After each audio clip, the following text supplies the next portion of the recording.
Welcome everyone to the Nerds and Woods podcast, episode 1. All right. So now that we have terrible intros out of the way, I'm Potion Shop. How are you guys? Yo, what? Introduce yourselves one by one. Give us a shout out. What you guys do? You guys have YouTube, Twitters, Twitches. I think you have a Twitch channel. Yeah. All right, so let me try this for you, okay, Potion? All right. You told us you listen to all these podcasts. Hello, everybody, and welcome to the Nerds and Words podcast. This is episode 1. My name is Tim Allen 1337. I am joined with Potion Shop, Moreland TV, and Joe Fails. Joe Never Fails on Twitch.tv. Today we've got some topics that we're going to discuss. This is how Potion Shop runs us through the conversation and directs it. So I'm going to pass it back to our host, Potion Shop, to guide us through this a little bit. All right, guys. So this is the first podcast, so I expect it to be a little scuffed. The basic thing is we want to jump into the patch notes and discuss those. And the basic structure will be major drama topics, special guests, stuff like that, intro patch, meat and potatoes, other stuff, Q&A. So we're going to be changing the structure a little bit as we go along, so bear with us. If you guys have any ideas, you can always hit us up in our DMs on Discord. We each have our own Discord channels, so please give us a shout out if you have any questions. Do not advice. DM me with ideas about the podcast, thank you. Yeah, especially DM Moreland. He's actually the guy who wants all the Q&A. We're running it all through him, so he really he does a really good job of ignoring all of it, and that's exactly what we want. So. Yeah, basically, if you have any questions, Google it first, and if you can't immediately find it, then jump into one of our Twitch chats. We'll ignore you, and then if you really need the answer, beg for it. No, just kidding. So yeah, it's been a pleasure that you guys have we've all come together for our podcast, and I think it's been a big joy, and I think that hopefully it's going to be something good for the community and for ourselves. And I'm looking forward to it. Thanks for allowing me to be here, and thanks for showing up. I'm hyped to be a part of it as well. I know this is something that me and Tim have been talking about in our Monday days off, and for quite some time over the last month and a half. I just moved down here to Florida, and getting some time to pick the brain of another content creator, and specifically a BDO content creator, is always an absolute fucking pleasure. So to get this idea out there, I'm really hyped. I'm excited for it. Can we do like full intros real quick? And when people come back to episode 1, it'll be like, who the hell are these fucking guys talking? You know what I mean? Why should I be listening? Yeah. Like, I think, again, for everybody who's listening, this is our first cast, and we haven't had a lot of free time, as all of us are, full-time content creators. It's been a little bit wild to get all the ideas down. We're learning as we go. So this is definitely going to be like, let's do one episode, get some feedback, and then work the kinks out as we continue to progress. So you want to go from top to bottom, alphabetical order? Who's got the most hair goes first? I'm last. Yeah, I think I have the most hair right now. I have like a ponytail going on, bro. Dude, I'd pay to see a man bun, dude. I'd pay to see it. I'm trying. Joe, since you're halfway done with let me go through. So for everybody who's listening, for anybody who's tuning in right now, what's up? This is episode 1, Nerds and Words. This is basically a podcast with nerds talking about things with words. See how that works? It's simple. All of us came together from the BDO directory. Black Desert Online is I'd say the world's most popular open world PvP sandbox, massively multiplayer online RPG. For me, to do a brief introduction, my real name is Joe Fails. That's my real name. And it's my real fucking name. I have run a Twitch channel at twitch.tv/Joe Never Fails that focuses on helping the average Joe never fail, both inside and outside of gaming, right? We play MMOs. I started playing Final Fantasy 14, some background in Elder Scrolls Online, Star Wars: The Old Republic. Been streaming on Twitch for 5 years as a partner, and play BDO full time. And interested in the future of where MMOs are going to go, and making more content specifically right now for the BDO community. I think that's good. That's it for me. Who's up? So I'm Potion Shop. Been streaming on Twitch, make a few YouTube guides. Probably best well known for either my Manos guide, Winning Mysteries Summer, or my leveling guide to 61. And you can find me on Twitch at Potion Shop TV. Definitely Mysteries of Summer, dude. That's like Oh yeah. epic. It's so cool. Does anybody not know who's watching live right now? Does anybody not know Mysteries of Summer? Give them some background. Did you ever get dude. your reward for that? It took me 3 or 4 months to get my PC, and I emailed them back and forth, and they said, "Yeah, what's your address again?" After like 3 months, and they're like, "Oh yeah, we forgot to send that to you." Oh, interesting. So Yeah, I do have the I've been PC, there. and it's actually my stream PC now.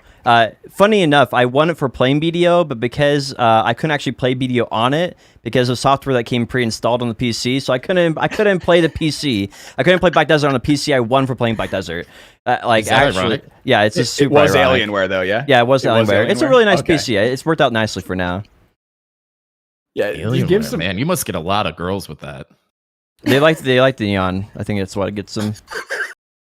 Dude, I think the to give some context, Mysteries of Summer was a global launch between North America and Korea, all regions that were live in BDO, and it was this quest that everybody in the game was trying to figure out at once, and Potion won it. He was the first guy in the entire world to do it, and they gave him a computer for it. So that's pretty lit. That's pretty cool. That's it for me. So Moreland, Tim, take it away. My name is Moreland. My real name is Tim Allen, and I don't know what I'm known for in this game. I made some guides in 2017. People still ask me about them. Sometimes I get lucky with enhancing, and I think that's pretty much my legacy. You're the founder of the BDO directory. That's who you You're are. OG, That's true. Moreland. Pretty much the entire Twitch video directory is because of me. So you're all welcome. Thank you, Moreland. Thank you. Thank Thank you so you. much. It's my pleasure. So my name is Tim Allen. No, that's not my real name. I'm really just excited to be here because for some reason I keep getting banned in my podcast from podcasts, and they keep getting stolen from me. So it's really cool to have one that Norelio can't Here we take. fucking go, dude. Already 5 minutes. 5 minutes. 5 minutes. We didn't even last. No, but seriously, I'm excited to be here and work with people I consider friends. And so this should be fun and interesting. I've been streaming for a little over 2 years. I'm sorry, almost 3 years. And I've been the NA Siege podcast host for 2 years, which I've had an interesting relationship with. I don't know what else to say besides, I guess I've run a Siege guild for about 2 years. I don't know if you've heard of Aftershock, but we're back in Cozy and Serendia. I think all 4 of us are in Aftershock, aren't we? So I guess you have to. Interesting. That's just a After what? coincidence. It means nothing. All right, just a coincidence. So that's what I really enjoy out of BDO is I like the challenge of leading a guild, the ups and downs of it, and streaming that process as much as I can without compromising the guild has been one of the most rewarding things I've done in recent time. So excited to be here and all that good stuff. All right. So Hell yeah, brother. Hell yeah. what's the big takeaway? What have you guys been doing in BDO this week? What's the before we jump into the patch notes? What's been the biggest thing that's been what you've been working on? Oh, can I go? Yeah. Yes, I made please. 2 Tep Black Stars yesterday. What? Wow. I heard about that, dude. Yeah, it's pretty nice. What stacks? Like 130 and 110. Must be nice, dude. Must be. Nice. It is. It's very Yeah. nice. I had Wow. 16 mil in the bank, and now I have like 30 something. So Wow. it's pretty nice. 16 mil to 30 billion. Right, correct. Yeah, I forgot Ka-ching. that letter. Billions. Wow. Billions. Thank you. I needed that. You should go buy yourself something I hit- nice. I hit Penn Muskins on Monday morning. I was I was drinking. Wait, are you full Penn Saturday armor now? night. I'm full Penn armor now. So Oh, I've been, congrats. Broke 346. He broke been 346. grinding that. Yeah, can I tell my story, Joe? Is that okay? Jesus. Nope. Can't do it. So I've been grinding my ass off on my Guardian to get money for Kafras, and so I'm I think 349 DP Nuver now. C4 on 2 armor pieces, C9 on Red Nose, and then C11 on Heave. So I'm enjoying the DP grind and excited to PvP on the Witch again this week or tonight. Hell yeah. A gardener took a shovel to my internet cable yesterday or 2 days ago That's the most exciting thing that's happened in my week. I did it. I was tired of you streaming, and I just cut that shit off. You son of a The competition's getting fierce on Twitch these days, you know. Dude, wild, man. You never know. It's lurking around the next corner. So for me, I just barely got things together. Like I basically am in a brand new place. I literally, before I turned on my stream today, I plugged in my microphone 5 minutes before the stream, like literally 5 minutes before. So I'm just happy that everything is on and seems to be working properly. So that's the best I can hope for right now. I also completely thought that this life skilling thing was going to get me to 2000 mastery, but then it said gathering set effect, so I was like really let down by that. Oh yeah, but we can get into that later. I hit Guru 3rd at cooking. I forgot about that. I cooked for like 8 hours the other day and pushed myself to Guru 30. I bet that was congrats. Congrats, dude. I completely ignored that notification popping up on the top of my screen. I consciously ignored it, dude. I was just like, oh, nice. I didn't say a word. Content stealing bitch. Yo, it's pretty good, actually. Guru 30, wow. It's pretty solid, dude. I didn't know you life skilled that much until like 4 or 5 weeks ago. I didn't know he could do that. I always have a cooking emblem above my head. I normally have around like 4th or 5th on the server or whatever, but yeah, I life skill. I like cutting meat. It's relaxing.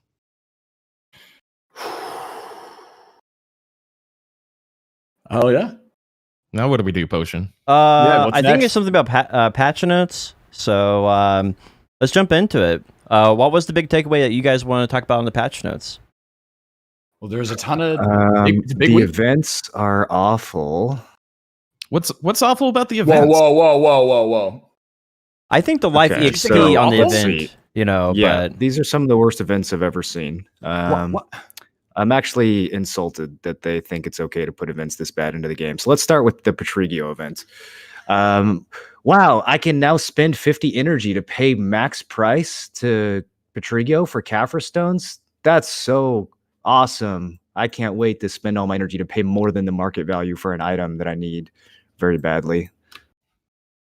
Okay, that's fair. Okay. Anyone else? Same? Okay. Yeah. Yep, I agree. I thought, I didn't even know it was an event. I thought it was just a renewal. I thought they were adding it into the game.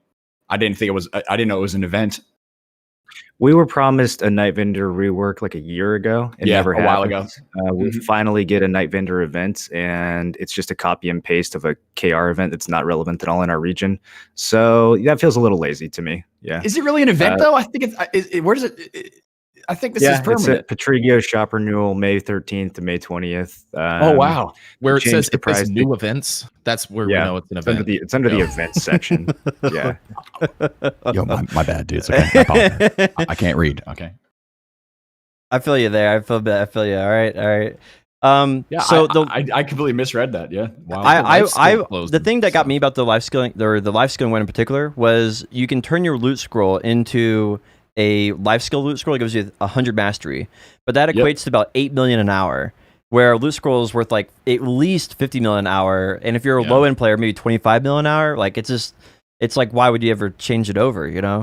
Unless you just have like thousands of them or hundreds of them or something. Something for people who never ever grind, I guess. Yeah. I think the hot take is right now there's a lot of new players playing this game, and instead of having them, go through the process of finding a guide and X blah blah blah blah blah, finding a Discord, which a lot of people are not doing.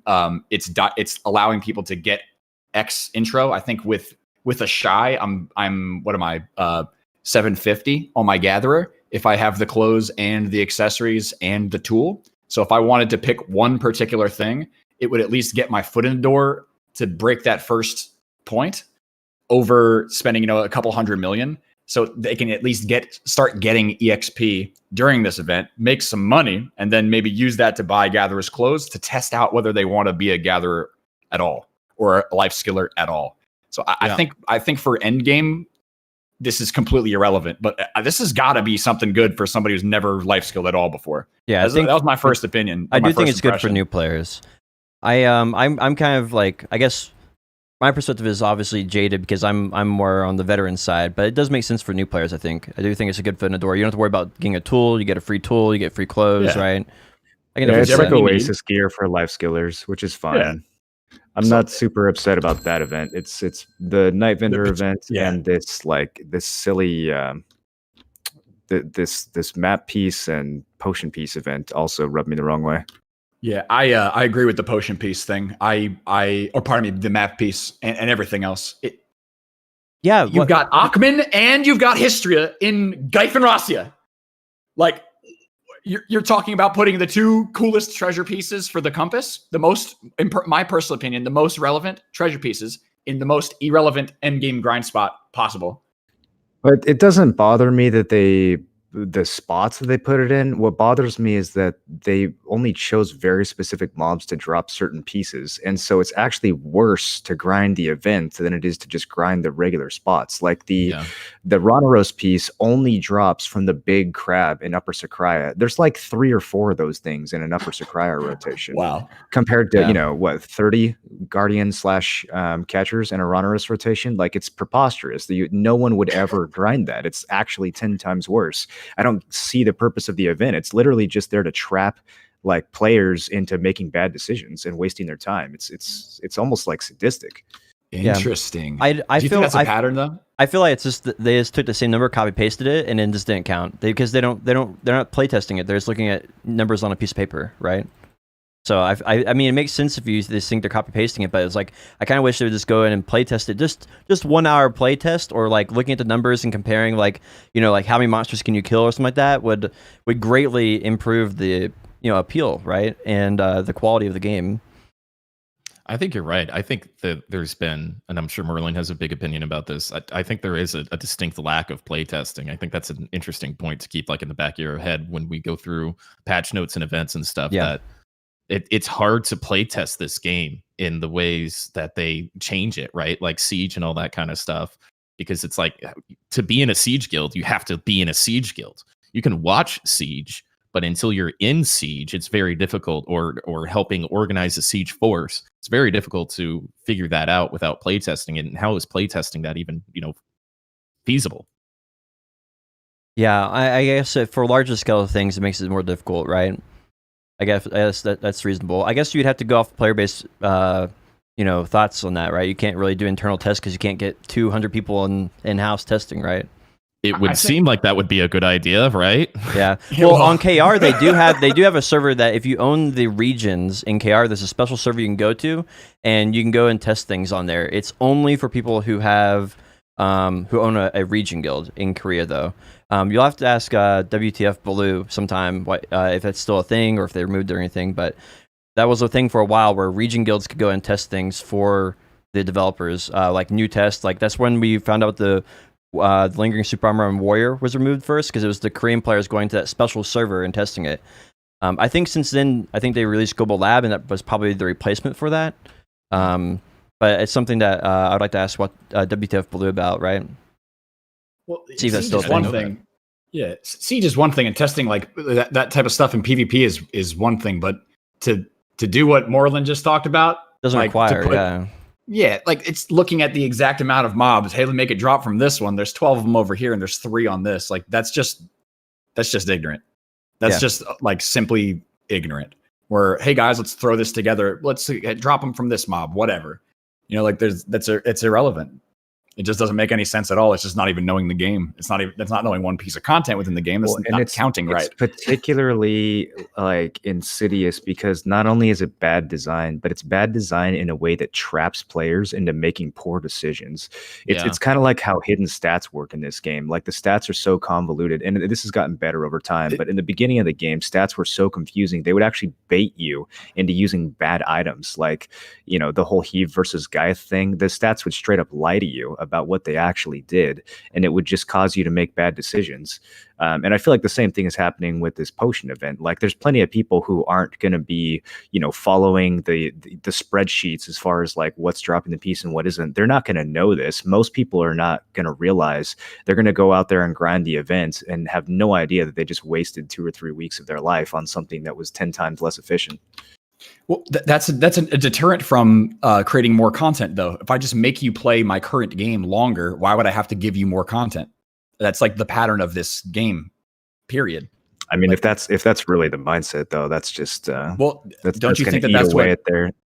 Yeah, I don't think that's their mindset. No, I think that they just don't think it through, dude. I think they design the game in a very like sort of armchair intuitive way rather than using like logic or actually thinking things through. They get an idea about something that would be interesting and they just kind of run with it, right? Like they don't necessarily stop to like think about what the actual design is. I think that's why we get so many features in this game that never actually get implemented, because one of the devs is like, hey, wouldn't it be cool if we had pottery? Wouldn't it be cool if we had climbing? Wouldn't it be cool if we had like dancing? Like, you could list 100 other things that they've literally officially announced that have not made it into the game, that have ended up getting canceled or just ghosted.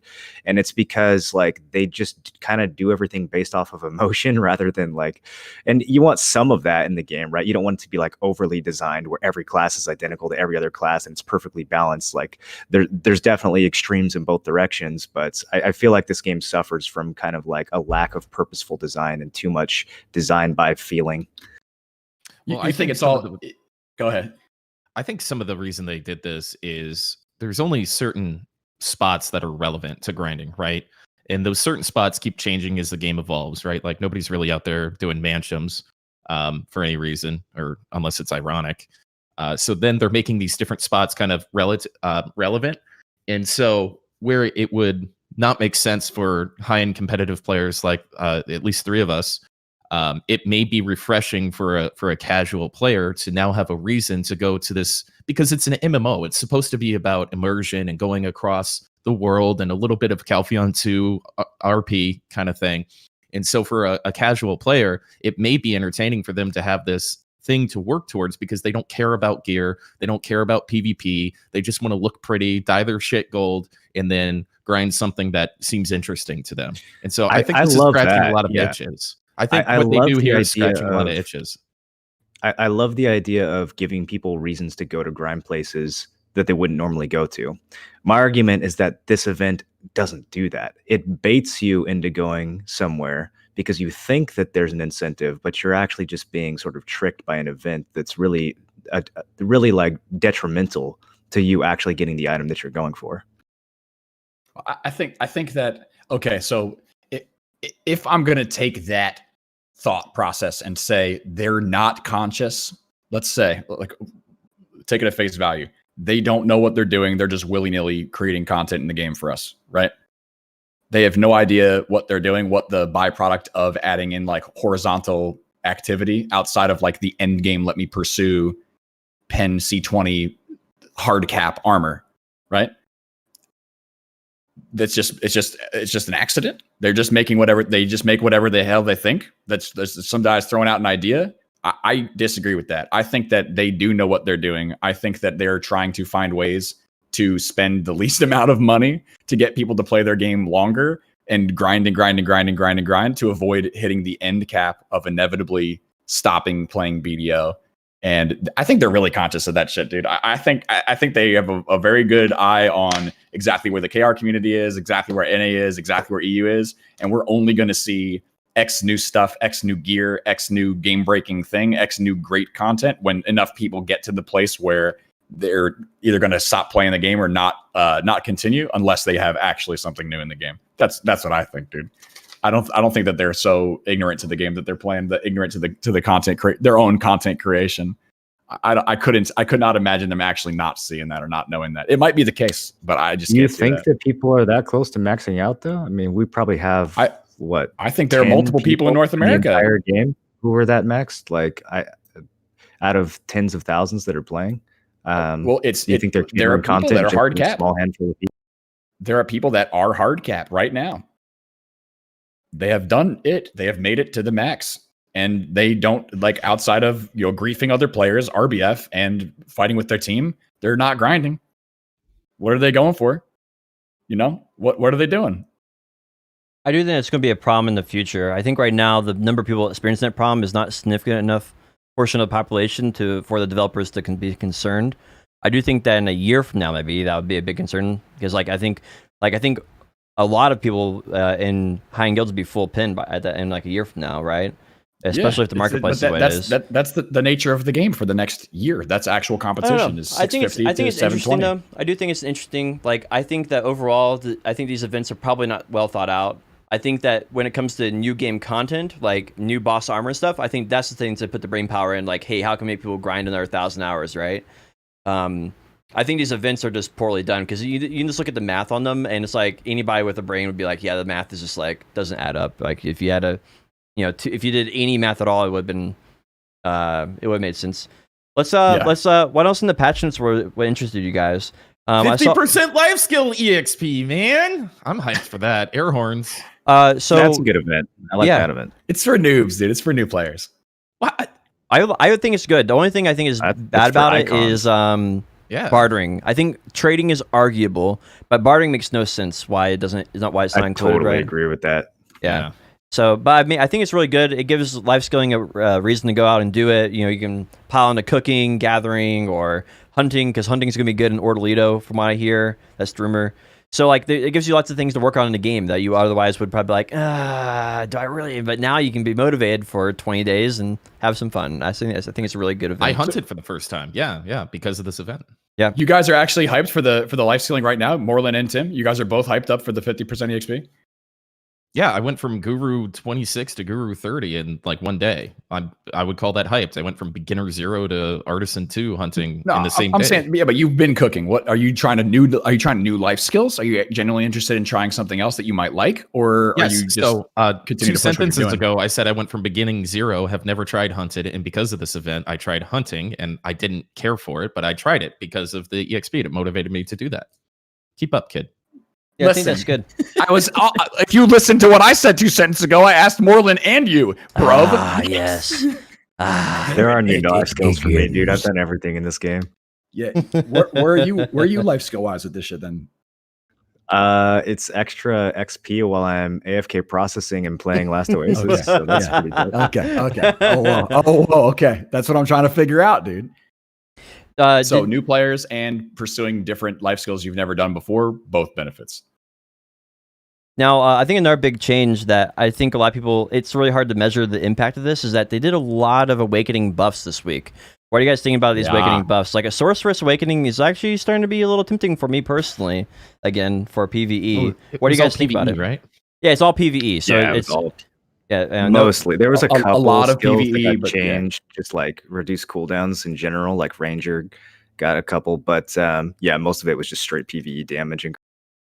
I think what one of the best parts of the patch notes came through Warrior, changing the location of absolute shield counter and Furious Blow icons. Oh, dude, my skill tree, it looks completely better now. It's just absolutely changed my life. It's good to know. Tamer got a bunch of love. It seems like they got PvE and PvP. They got like range increases and stuff. That's pretty big. Yeah, they need it. I think for PvE, Tamer needed a huge. I think PvP that's 1v1's like, they're so hard to fight, and I'm not good Tamer at PvP. Buffs scare me, dude. Yeah, they actually scare me. Yeah, Tamer's wild class. I think for PvE it makes sense though by a lot because they're by far the weakest PvE class, right? I mean, Ninja Awakening is comparable, and that says a lot. Yep. Ninja Awakening, Striker Awakening, Tamer Awakening, all needed love, major love. PvE. So I'm in this weird spot where I really don't like Succession for Witch Wizard. Wizard's probably fine, but I don't like the idea, especially being at least a half shot caller, of not having an S block or an active block. And so I really love the Witch Awakening kit, and we don't have an easy way to swap back and forth between Succession and Awakening. And so getting a little extra damage on the Witch PvE is I haven't tested it yet because I'm having fun playing Guardian as a PvE grind alt. Mm-hmm. But it would be nice to, every time I stream, yo, idiot, why aren't you using Succession? And it's like, well, I'm streaming. So like the boomer APM thing while I'm interacting with chat is actually really nice. I've tried it off stream a couple times and I have a headache after like 45 minutes. How am I supposed to grind for 10 hours with my fingers falling off? So having that kind of low, pain. I'm fine losing a little bit of trash per hour to have lower APM so I could be a better streamer and stuff, and having that be a viable option is pretty nice without having to go to Guardian, even though I'm having fun with that for now. It's not a long-term solution for me. You gotta do what feels good, man. The game is hundreds of hours of grinding, so I don't think there's anything wrong with wanting to increase your quality of life grinding. I felt the same way with Striker. Like I wanted to play Striker large scale, and it was definitely a huge trash hit from Mystic, but it just seems like they are paying attention to at least allowing players to not have to make such a serious commitment to whatever class they want to play for the sake of PvP as well, by boosting up the succession and boosting up the awakening income for a lot of classes. So it's not just like, yo, I have to play succession. I'm forced into this, forced into buying a Old Moon book, forced into going back to town every time I flop back between, RBF and blah, blah, blah. Now I can comfortably stay in awakening and open world / and large scale. And that's a big community quality of life improvement. So that's a nice change for the game. Absolutely. I feel like it always should be about a choice at the end of the day, right? You shouldn't feel like you're forced to play something because it's that much better, or you can't play something because it's that much worse, right? At least in PvE. Design? Yeah, like that's what they said at the beginning. Yeah, they didn't want one to be stronger than the other, but obviously in practice it's pretty haywire. Yeah. We made all the classes 20% too strong. All right, Pete, just buff the awakenings by 20%. All these classes were so different when they first came out with Succession. Like, it's wild. This was our intention. That was not at all what happened. And then it's taken us 4 months to figure it out. Yeah. That's this game though. That's BDO. I love BDO. I love BDO. Lon there got it is. Love. Chat's saying Lon got a lot of love. Awakening Lon. I think Awakening Lon's got to be close to top tier grinder now. I mean, they were already good before this, and they got some solid 15% buffs across the board. I think open world 1v1 PvP has to be best class. I'm kind of a adrenaline junkie, and I wish I was playing Lon to ride that roller coaster that they've been on for the past couple months. Dude, for real. Like 30% nerf, 36% buff. Like huge. You lose 4 super armors. See a nerd oh, wow, they've been all over the place. Ninja got a lot of changes too. A lot of things were increased. I don't envy Ninja's grinding. I don't envy that at all. Kunoichi got a little bit. Ninja's almost everything on Striker across the board went up. I don't envy Striker's grinding ever. I lived that Striker hell for Awakening a year and a half. So bad. Striker Succession right now is actually probably top 10, easily top 10. Big Pog. Yeah, big Pog. I didn't even understand that. I had no clue how good that shit was. I actually almost regretted swapping from Striker to Guardian for grinding. Yeah, for grinding, it's pretty insane. It's crazy. I haven't been talking about it a whole lot because I feel like if they ever got a nerf, then all the strikers that did play would definitely quit then. And so, but yeah, they're definitely very, very strong right now. For Succession, that is. Mm-hmm. Huh. What was the other class in here? There was some other class that got huge something or other. Didn't you have like 50 changes in here? Yeah, Ninja had a lot of. They added crit and stuff. They went in on Ninja. Well, so Guardian was terrible. Got a bunch of combo and animation changes. Has anyone played around with that? It sounds like the Succession might be a lot smoother now, so that's something that would affect both PvP and PvE. Yeah, before it was really weak. I think that in general, when Guardian Succession came out, it was somewhat useless, and this is still adjusting, making the class way more accessible for other reasons. I still don't understand. Playing a Guardian is, in my opinion, large scale, easy grind. That's the top 2 reasons, right? So Guardian Succession, what does it bring? Right, a little bit more 1v1 viability. Yeah, and it did not even have that. It was when Guardian Succession first came out, it was barely any different than same speed, barely any different than Guardian Awakening. It's a huge, useless addition. What is the point? I heard that Succession is slower. Is that not true? Well, they've been cleaning up and they've been increasing the animation speed of a lot of different abilities. So it's marginally more mobile, in my personal opinion. And I haven't fooled around with it very often. But can you explain what they did, what the Guardian changes were, Joe? So the Guardian changes to Succession, or the Guardian changes in general? In general, it looks like they changed a lot. Was most of it Succession? Yeah, that's 2 pages of changes. There's 2 or 3 abilities that were applied to everything. Most of it's Prime, and then you've got a little bit more distance and Fierce Disdain. I'm pulling it up right now in front of me. They fixed an issue with Beast Demolisher, reduced the cooldown for Black Blood Eruption from 15 to 9 seconds. On Fierce Disdain, have you? Say again?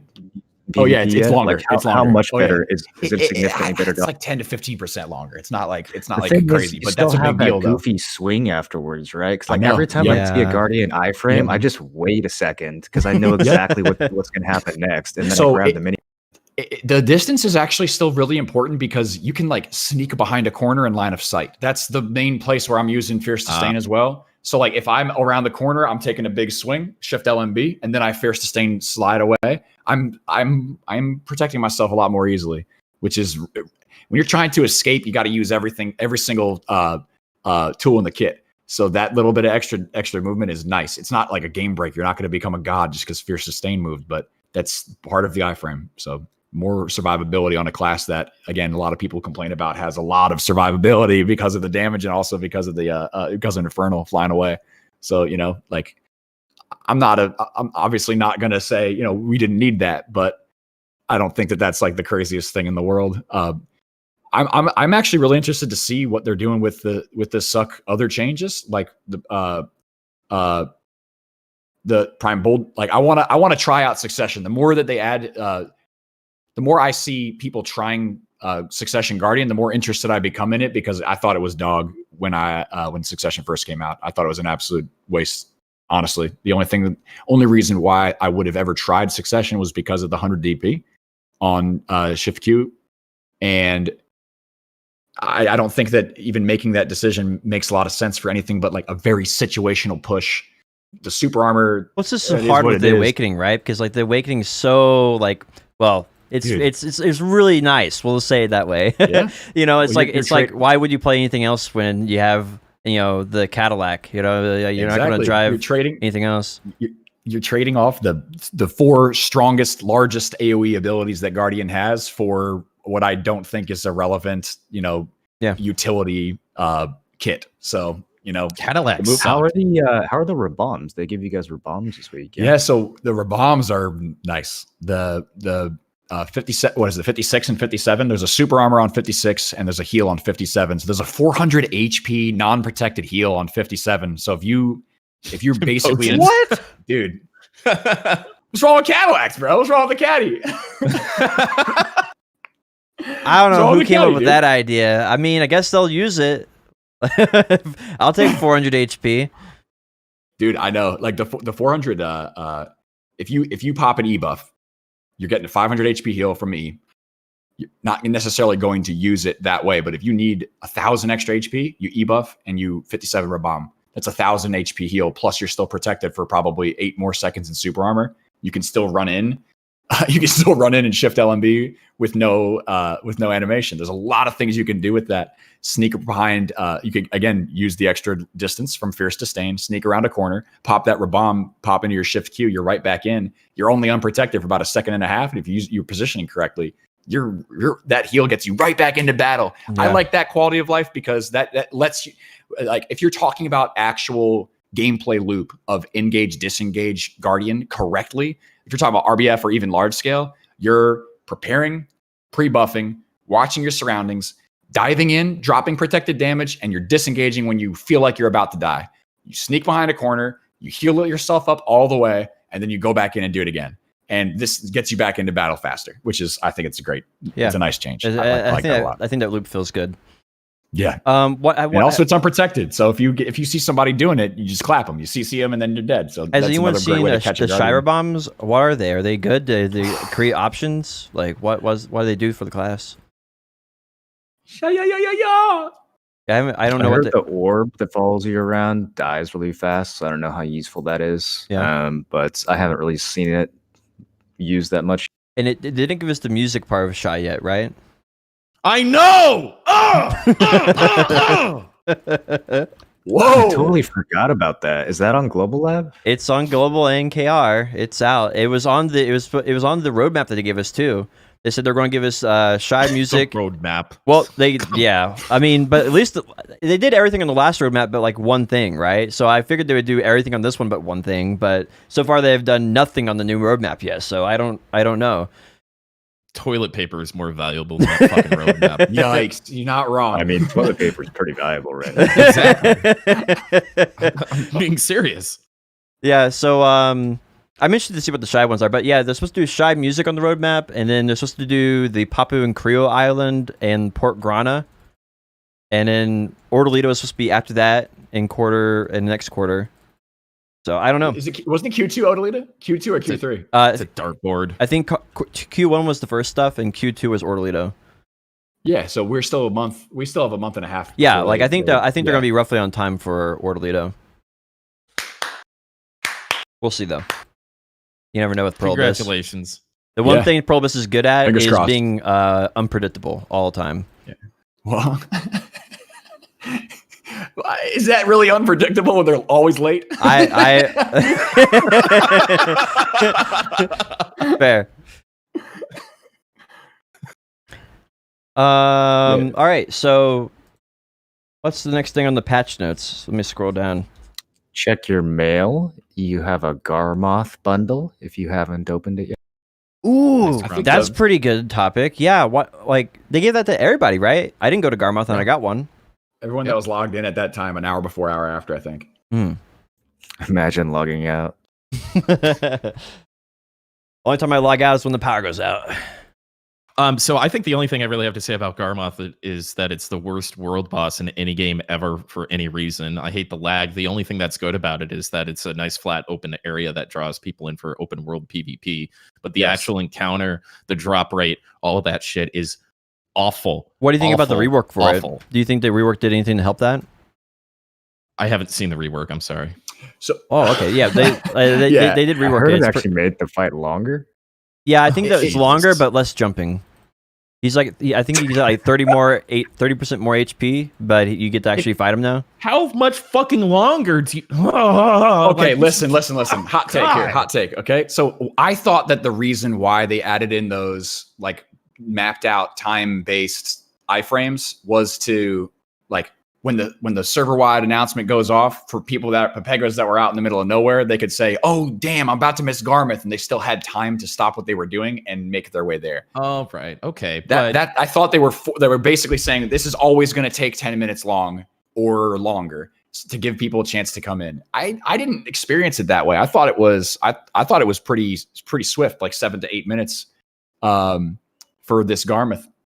So like I'm fine with like a 5 to 10 minute thing, right? But like you start getting into 15-20 minutes, you got to be there on time to make sure you get all your hits in, and then you walk away with 3 Caphras and a piece of toilet paper, and and you wasted an hour and a half of your life doing it. It's just not fun, right? Like in the old days when you had hit Dimtree and you could swap channels and you spent 15 minutes killing Dimtree, some PvP during it, after it, before it, and then you had 3 or 4 chances to get your Dimtree armor. That was fun. That was rewarding, right? This Garmoth thing is just the armchair, right? You know what I miss?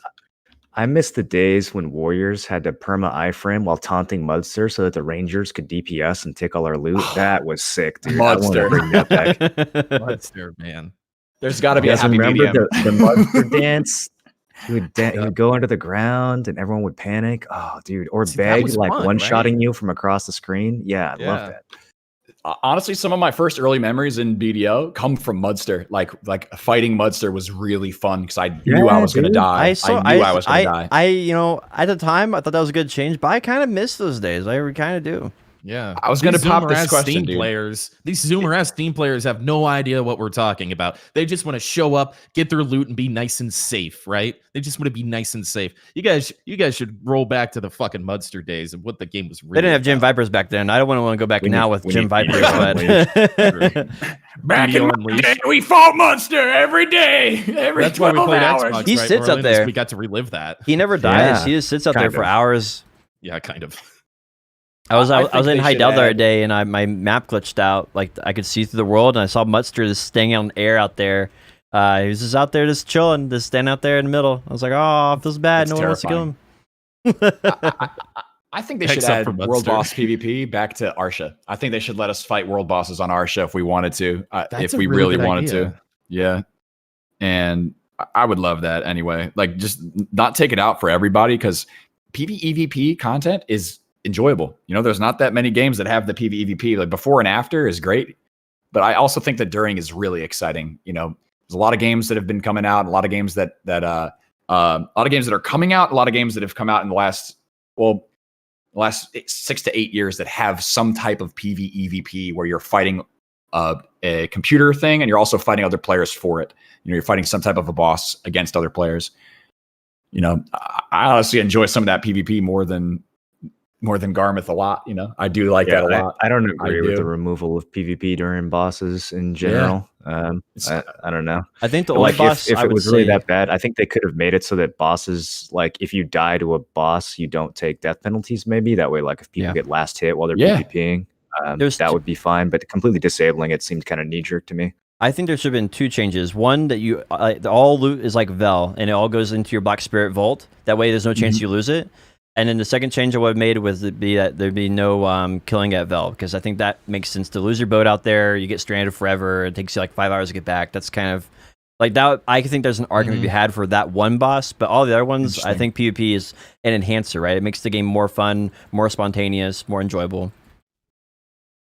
Yeah, BDO Navy is like the only guild that's still like living in the pink cloud of enjoying ocean PvP, like clapping kids, going negative karma on the way out every Sunday. No joke, dude. BDO Navy is still coming through every week, dude.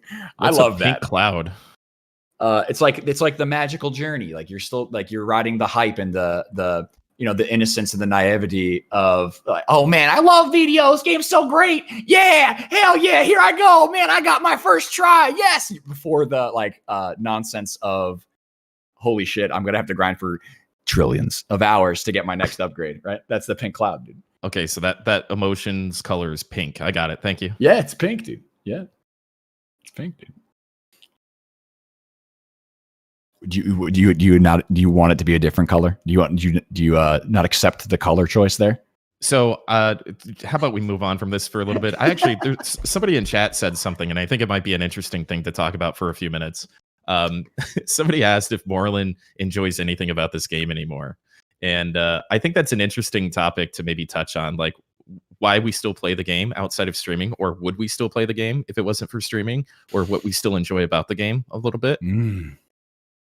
I know I'm kind of pulling something from the chat. There's several things that I like about the game. So people ask me this a lot. They think that I hate the game, which is not the case. I think that what's frustrating for me about BDO is that the gap between what the game is and what the game could be is like bigger than any gap I've ever seen in my life. Like, I'm not saying BDO is a bad game, but I do think it could easily be 10 times better. And it wouldn't even take that much effort. It would just take a little bit of like actual sit down and thinking about what the game's major problems are. And we can make it actually 10 times better. Like the enhancing system could be fixed very easily. There's a lot of things that could be fixed. So it's not that I hate the game, but there are things that have been going on for years that are certainly very frustrating.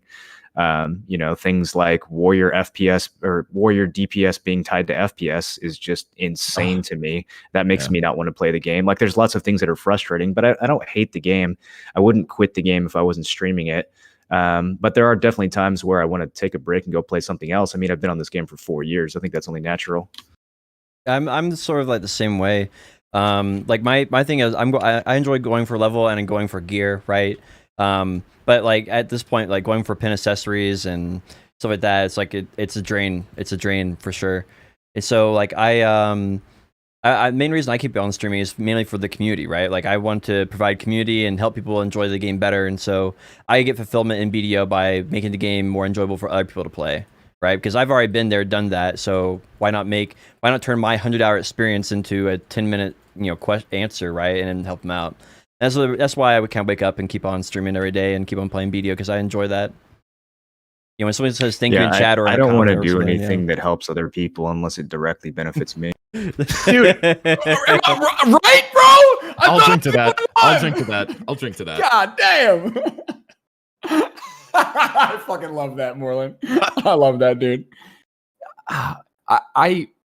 Oh man, I love BDO. I love BDO. I love this game so much. I think that when you talk about what could be, that's one thing, but what there is a whole nother animal. So like in the reality of active open world action combat PvP content, you've got BDO, you've got Cyrodiil, you've got like the list it just drops off. It's a scary world after you drop off there. See, Like, what else is there? I just don't agree with that, man. Like, coming from actual open world PvP games, this is not an open world PvP game. Listen, if they added some meaning to the combat, then I'd be like, the combat itself is great, right? I But hear when you you. kill someone in this game, it doesn't matter. Nothing happens. That's fun though. It's fun though. There's no spawn No, dude, penalty. it's way more There's fun no when reward. there's like I when there's hear ya. something at stake.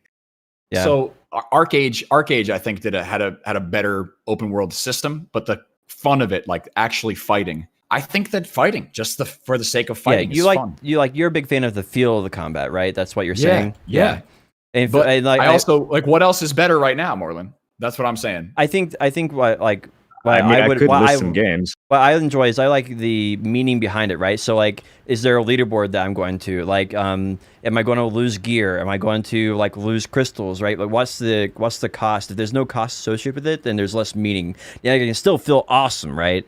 And it can still like BDO is a very good feeling game combat wise, but there's no meaning behind it. When you wake up and you're like, all right, what did I accomplish yesterday? Well, I killed 5 people. What does that do for me? Well, I killed 5 people. Yeah. Well, so it's a sandbox. I kind of really hate this argument, right? Where there's no meaning. It doesn't mean anything. It's a sandbox. And if you want to turn it into a cat box, pull your pants down and take a nice big shit in there, right? Well, so if you killed 5 people and you don't feel anything, I don't think there's anything wrong. Your problem, I don't think there's right? I don't think there's anything wrong with that. It's just there's people who prefer different types of games, right? I tend to like a balance between feel of the game and the meaning behind the game. I like a balance between both of them. Some people lean heavily on meaning, which is like Rust, like the Wilderness and RuneScape, things like that, right?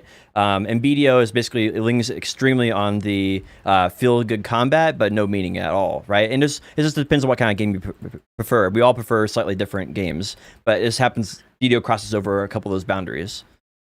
I just think that like you've even if you talk about a better system, if there's better systems out there and people aren't playing them, are you gonna sit in that universe with 7 people, or are you gonna try to find a place where people are playing and it's live? There's also a place where you have to say there is a community, there is a active Albion community Online playing player this game. base doubled in the last month. There's plenty of people playing these other games. Did you just say something about the world of Albion Online?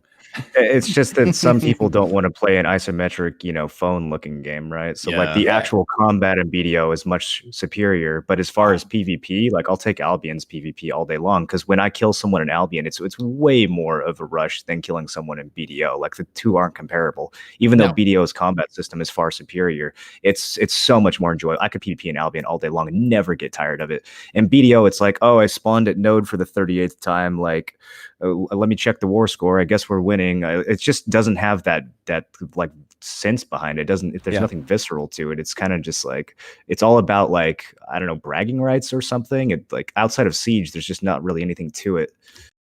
No, so I agree with that, right? The other, if you can't find fun in the open world PvP of this game because it's the risk reward system is almost non-existent, that's fine, right? I respect that. The reason I played Darkfall for so long is which was, for if you don't know what Darkfall is, look it up. It's a terrible game, but what they did right was it was a hardcore full loot PvP game. So like anytime you went out to like gather, if you wanted to craft, either had to go with a buddy or just be ready to get zerged out or zerg someone out. It was always risk reward, always. And when you killed somebody, you got everything that was on them. It was amazing, but it's exhausting too. So I think having a low risk or no risk reward system for PvP allows you to just PvP without having to worry about other things. So there's other games out there that scratches those itches, and I don't think BDO should be that. It was in the beginning. I don't think BDO needs to have like full loot or anything. The game's clearly not designed for that. But I would like to see something like maybe increasing spawn timers so that someone can't just zerg your node over and over again when you're killing them. Or maybe a system that like forces you to spawn town if you die 3 times within a certain number of minutes. Like there should be something that allows me to actually win. Yeah. You know what I mean? Yes. Like other than just zerg spawning the node, that's what I mean by like meaningless PvP. I don't want people to lose their progress or anything like that. I don't need to loot their gear. There are other games for that, but there needs to be some win condition, even if it's a small one. Yeah, I think I'm getting behind that. Like spawn timers is something that Arcade did, and I think that felt wonderful in that game. And it also felt really punishing when I died a few times. Like, hey, you know what? I'm not so good at this PvP thing, guys. I might need to just peace out here for a little bit. I'll come back in an hour. You know, let me TP out of here and go to another place. And I can kind of get behind that. Like, I think that's a good idea to make BDO more enjoyable. Add some type of small win. You think like reason, risk, and reward all need adjustment in BDO open world? I don't necessarily know if we need reason. Like, we don't need incentives to kill people in open world. I think the incentives should be done through better battlegrounds, arenas, and the siege scene. But there certainly should be some kind of like if I'm fighting over a grind spot or something, I should be able to win that grind spot. First of all, I don't think Alien's Tears should work in PvP. I think that's absurd. And I think that, like I said, there should be some number of times where I kill the person where I just win the fight and they have to fuck off and run back from town or something. Yep. So like apparently KR has a better or a different red karma system. Your gear doesn't downgrade. You get a debuff every time you die, and it goes away when you go positive. Do you guys know about that? Somebody in chat just brought that up. I haven't read anything about it. I haven't heard anything about it. I've never heard that. That just doesn't sound real. No, I usually keep up with those kind of things. Unless it was like just add to the global lab like today or something like that, then I don't know. Anyway. So one last thing on the patch notes that I saw is they added some type of boss to Prody Cave where it kind of like upgrades into 6 different tiers. Yeah, it's garbage. I went there while grinding that piece. It looks so cool. Dude, it does look cool, actually. Yeah, it's another one of those things that's like cool in concept, but in actual design, they poor balance. Like, it's just yeah, it's all concept and no implementation. Well, maybe in another 2 years they'll rework it. I mean, they tried. Like, yeah, I don't know. I think the most interesting thing we've got for any grind spot in the last 3 years is Damn Abandoned Monastery. Yeah, they did a really good job with Abandoned Monastery. They reworked Pirates, I think, on a test server. Paddock's Island has been on the test server for a little bit now.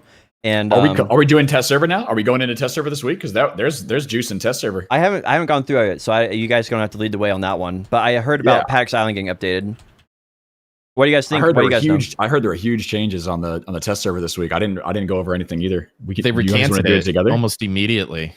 Really? What? They recanted it almost immediately, and so they had all these huge changes. Right, like Ranger was getting 35% decrease. So it looks like what they were trying to do conceptually was increase time to kill, outside of just siege, by nerfing almost every single class and then giving Berserker everything choices ever wanted. But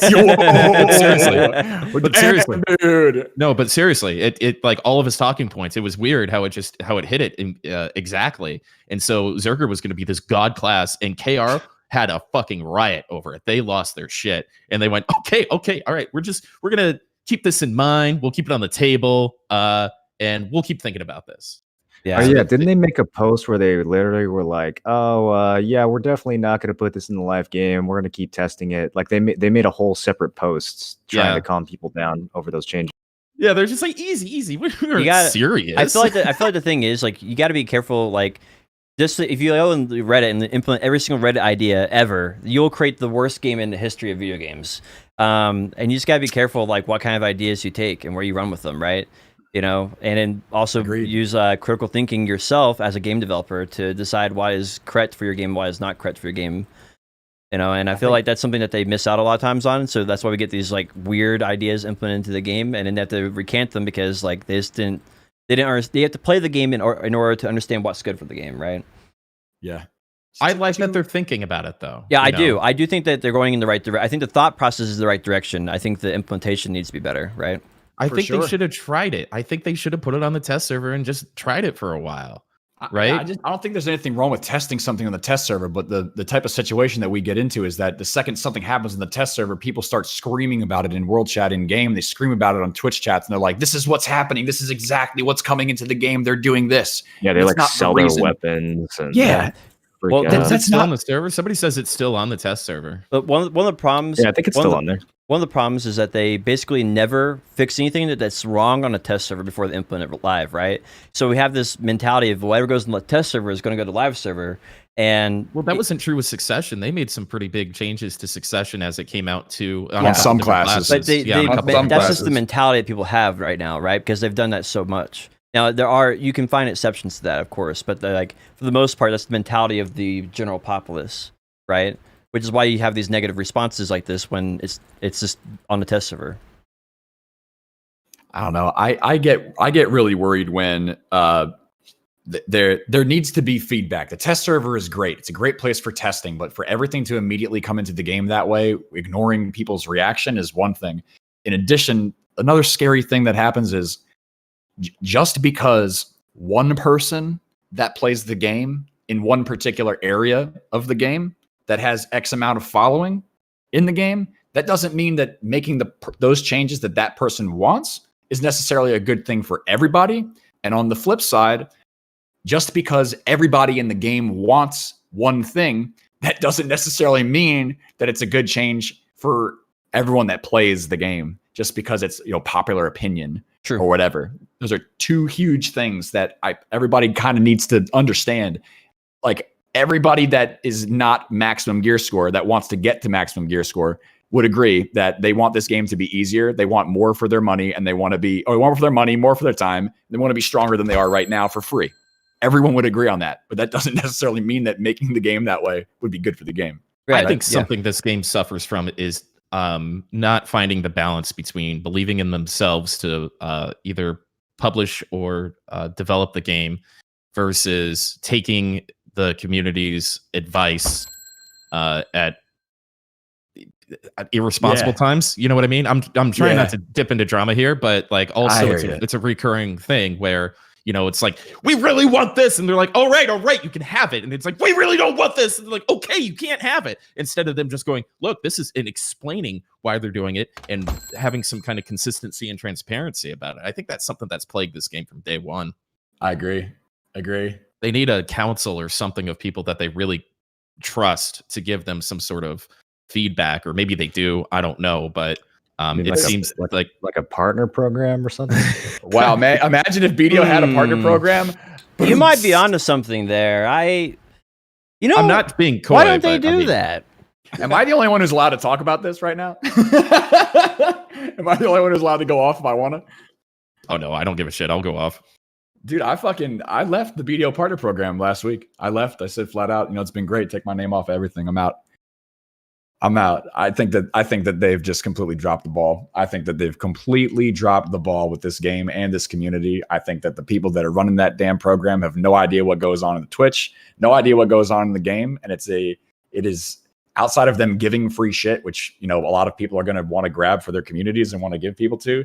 It pales in comparison to every single partner program for content creators in every other MMO since the dawn of fucking time, dude. It was wild. I've had such a bad experience. They really have any incentive to do their jobs. Like, I think what they're mainly trying to do is just kind of keep things quiet and avoid controversy. Because if they tell us anything that's even remotely useful, they constantly have to be worried that they're going to get in trouble for talking to us, essentially, right? Like, that anything they say to us could be spun off into a whole nother controversy. So they just don't ever talk to us. And I don't know how that company is structured, but it doesn't seem like the people that we're dealing with actually have the power to say what they want to say. They constantly have to dance around everything and be super political. Well, yeah, one thing that we got recently was with the whole Snake HP thing, right? Which that was its own that's its own big topic, but that's not what I want to get into. But the thing that was, they gave us the same response that they gave as an official response in the the Korean server or Chinese server or Japanese server, one of the other ones. Like, it's exact. If you translate it, it's the exact same thing that we got. It's copy paste it. And so of course it is. And so it's even when we do get told something that's actually important, it doesn't even come from them. It's just like we have to wait for Probus to say it. So that makes sense in their publishing, right? It's not necessarily always their call, especially when it comes to major things with the game, right? They're basically salesmen, right? Mm-hmm. They localize and they do some work, but they're basically selling somebody else's product, and it is their business. So, well, I guess I like it when they go back to PA. So we don't have the mapping situation. The main thing that I'm really, I guess, getting at is like the turnaround time is still too long, right? Like this time we at least got a Feedback loop response. is way but- too long. Yeah. Yeah. It's like if we give good feedback to them, it's like you're telling me you give like once a week that you can actually tell Pluribus what our feedback is. Like, what if we like find out that like, oh, it wasn't the biggest issue we thought. Maybe we were wrong, right? Like you have to wait a whole nother week before that you can tell them that we got it wrong or whatever.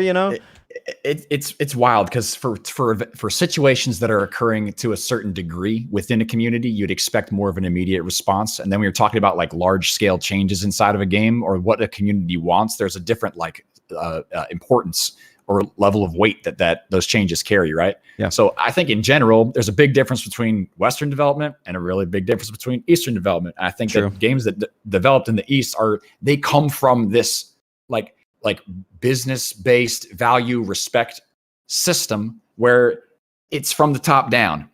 And in the West, it's a completely different system where they genuinely appreciate and are seriously looking for the feedback of the community to change the game.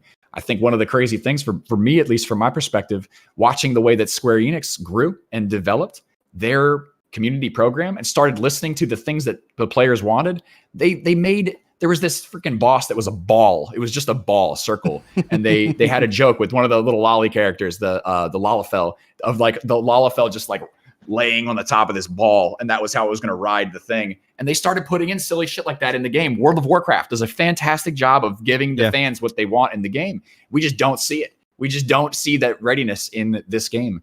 Well, I want to argue about World of Warcraft but that's a whole nother topic. The content is separate from mounts, all right? But like silly things like that. Yeah, they do it. They actually do a good job with their mounts. They do. Yeah. A lot of people are happy with their system. I don't want to get into that. You don't like? Okay. All right. Yeah. Okay. Let's not. Let's go. All right. I like my Ulador dragon. Okay, I was very happy to get that. That's all. You play a lot of WoW, Moreland? I didn't know you played a lot of WoW, dude. No, I don't play any because they have things like store mounts. Store mounts? You don't like those? You guys want to talk about the Encanto Inner Harbor storage slots that we can now buy on the Pearl Ship?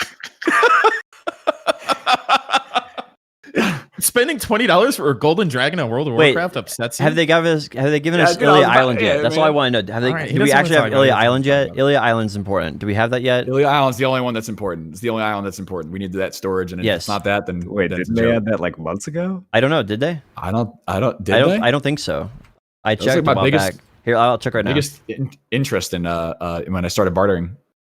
All right, let's see here. I'm just saying, coming from BDO Cash Shop, dude, like I'll pay for whatever I want in another game. It's nothing like BDO. So Misinformation shop strikes again. Oh, it's right there.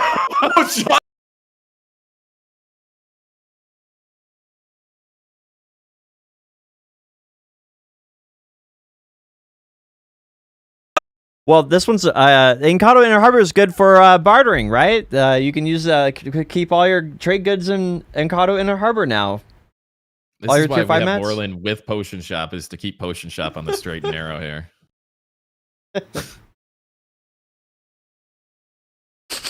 I don't know. These guys are picking I don't read the patch notes. I don't believe you. Patch notes. Do we maybe want to move on to talking about other games that we're currently playing, or do we have some more stuff we'd like to talk about? Cacao games. I'm good on BDO, dude. I'm good. Just a few. Let me do a few honorable mentions here. Console got infinite potions this week, so that's a pretty big deal for them. Last week they got Garmoth, so they're catching up console very fast to PC. Oh my god! You imagine how many seconds per frame there is during Garmoth? No, they made Xbox? it a guild boss. Yep. Actually, it's Guild not boss. a world boss. You have to summon it with your guild. I think that's how they keep like too many people from doing Garmoth on console. They're thinking with their head. That was a point I wanted to make, was that with the Garmoth change this week, there was server lag, like actual server lag on different servers. I don't know if you guys have noticed the same thing too, but like servers were seriously affected by the change when Garmoth got updated. I don't know if it was this week or last week, but I hope that thing gets corrected. I really hope that gets corrected. That's too bad. I think the fight's much better, but if it's doing server lag, it's not worth it. The another honorable mention: Pluribus is celebrating their 1 year of self-publishing anniversary. So they're gonna they're doing something in Korea about that. They're making a big deal. That's Korea KR, about that. right? Yeah, KR. Yeah. They do such a great job self-publishing. They really do. That was one of my favorite things of being on Xbox, was working with the publishing team of PA. I do think they do a good job. Yeah. I think that's, fingers crossed.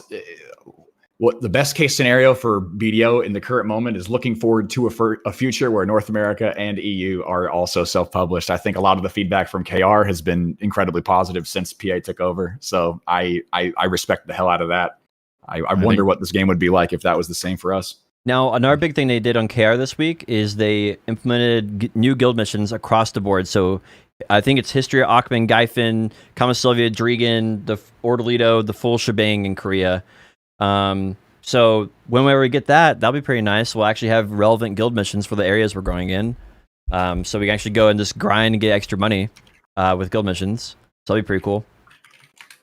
Yo, Discord. I'm slow at reading.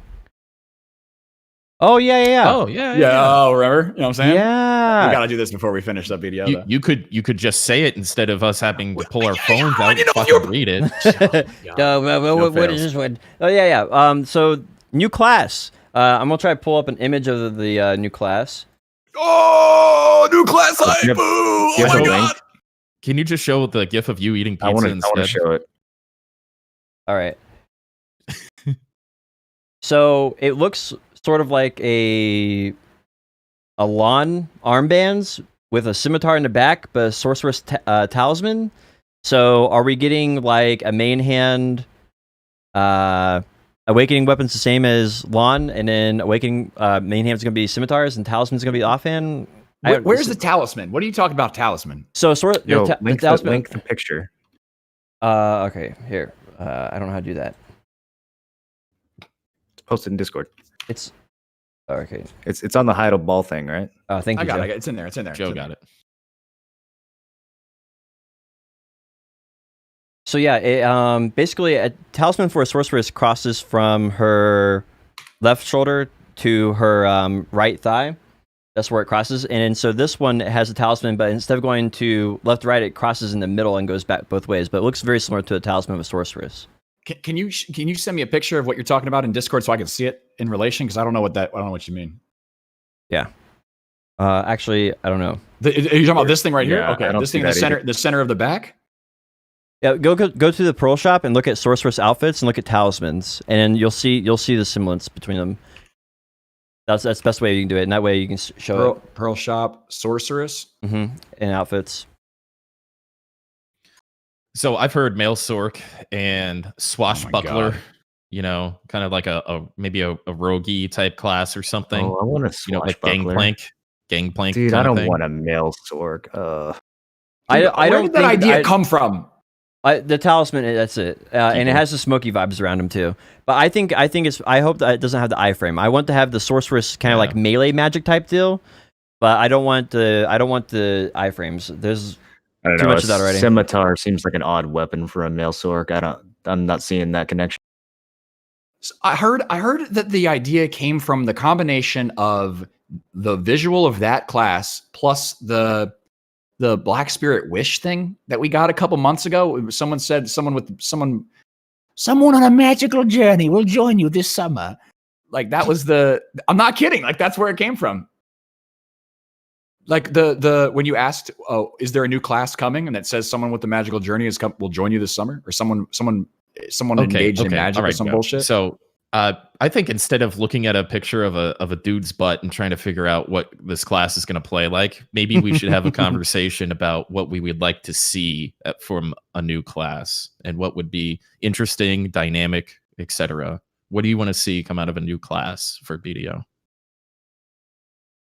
I want to see high mobility but low damage. So it's like death by a million bee stings.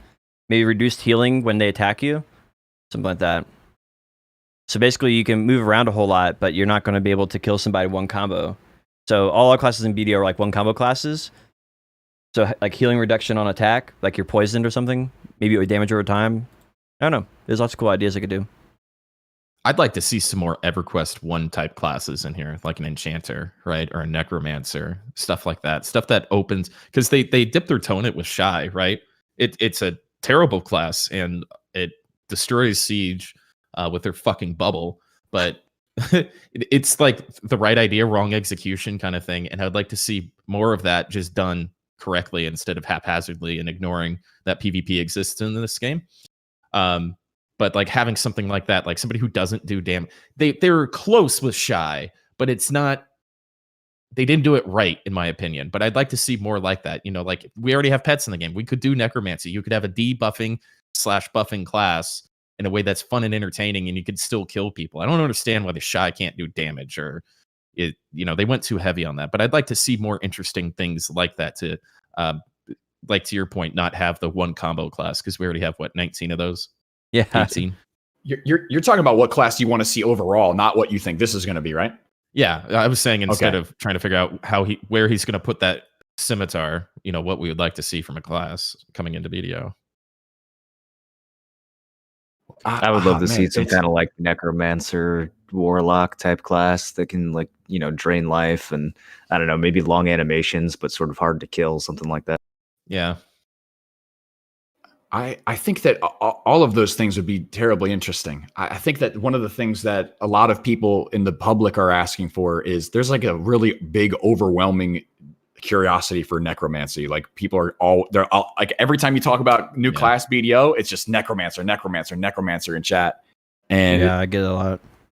Dude, I think people actually like genuinely want that, like that type of a like summoning pet based, you know. I want a dwarf.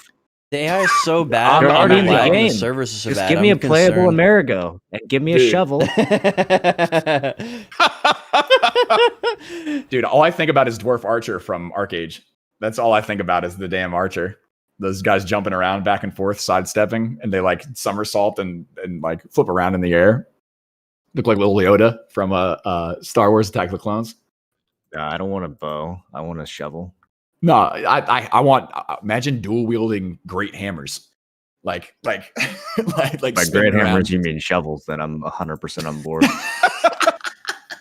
What's your sexual attraction to shovels? Look, if I'm going to play a dwarf, I want to hit people with a shovel. I don't feel like that's too much to ask. Dude, I had a traumatic experience with the shovel this week. Don't bring that up, dude. Yeah, you did. Potion, what do you think about shovels? If they do Amerigo with shovels, then I want to be able to dig in the desert and get 20% more loot, at least. Oh no, we're bringing back digging. No, dude. Yep, I want to go full in on the digging meme, 100%. Oh boy. Every time you attack someone, sharps and hards should just like fall on the ground. Imagine. There's your incentive right there, dude. There's the reward. I still think that the conversation about what this class is going to be is on a lot of people's minds right now, dude. All I want to see with this thing is I don't think it's a male sword. It looks cool. I don't think it is either. I that's what I wanted to go with it, bro. Somebody said that, and it's just the parrot. I feel like that is the oh, it's male sork, and everyone just says it's male sork, and I don't think that's because it is male sork. Come on, can't you see it? Come on. Oh my god. Well, Guardian was female berserker, right? And yes, it's not the case, right? Yes. Is it close? No, not even really. But what I will say for this new class, and I think it's interesting that you think it looks cool, because I think they knocked it out of the fucking park with Guardian. The way she looks, her whole thing about her, she's just this thickness queen. Everybody, top to bottom, casuals, hardcore PvPers, everybody just fucking loved Guardian as a character, right? Fun to play, a little overtuned, but that's a whole different conversation, right? So I think as far as character creation, they found their hole in their lineup of characters and just hit it fucking perfect with Guardian. Agreed. Yep. And I was paid $20 to say that. This new class doesn't quite get me that excited. It sort of just looks like maybe another ninja. Please, we'll no. have to see how they actually implement it. The only thing I'd fear more than a male sork would be a male ninja. I just don't want any more iframes in this fucking game. No, that's too many. I would love to see what they could do with this class, like playing to its strengths, though. Like I imagine a sword wielding, swashbuckling, whatever the analogy is there, but like Prince of Persia type class. So imagine if it had the mobility. Really cool. Yeah. Like imagine if it was like, I don't know, crazy high jump. Like just a crazy high jump really in air combat. Cancel driven, like pre-awakened warrior used to be, like before Succession. That's kind of something I feel like was missing from the warrior Succession, is just the ability to pull off like cool combos. That's something they could potentially do with this new class, since Succession doesn't really do it anymore. So all of the new classes that have come out really since like the beginning have been like really low APM classes, right? Like Shy's low APM, Guardian is what was Striker Mystic, very low. Archer Mystic Striker. Is Archer high APM? No, I don't think so. Everything since Mystic was a reduction in APM from the one from before it. Do you think they're trying to cater to the lowest common denominator? Yeah, I love using that. Or do you think we're going to see a higher APM class with this? I think if they do it high APM class, it's going to be 1 out of like 5, right? It's going to be it's going to be very, very rare, because they want to do the lowest common denominator, but they realize there's a hardcore audience that really loves getting their hands on like a ninja, sorceress, tamer, like high APM class type deal, right? So I hope they find something similar. Lon's like kind of high APM. Okay, Lon is high APM, but I think Lon's like moderate. It's not the highest, because all you have to do is lane your grab and then you do a basic combo. It's not as high as like Ninja. You're not really canceling animations with a Lon. No, I mean, so that's you're not really canceling animations with any of these classes for a long time. Let's say that's the highest APM class that they've come out with in the recent releases. Then we have this pattern of continuously lowering the APM. And I if I was betting man, I'd put money on this is going to be just around the same APM as Guardian. I hope that it's not.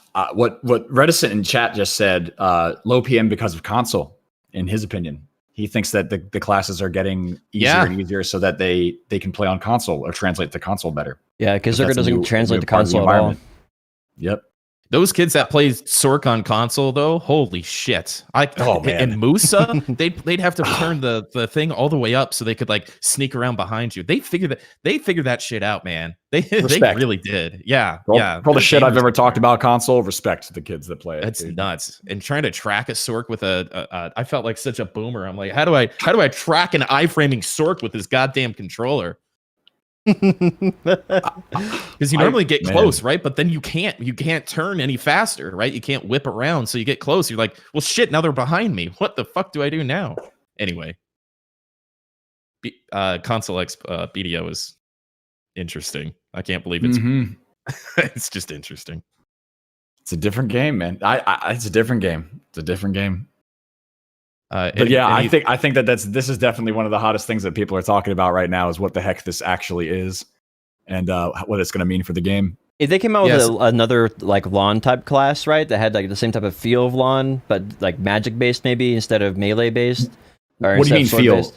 Like I like the APM that Lon has. It's not as crazy as like Sorceress, but it's not as slow as Guardian. Like I'm not a fan of Guardian, not because it's a bad class, but just because it's slower than my preferred playstyle, right?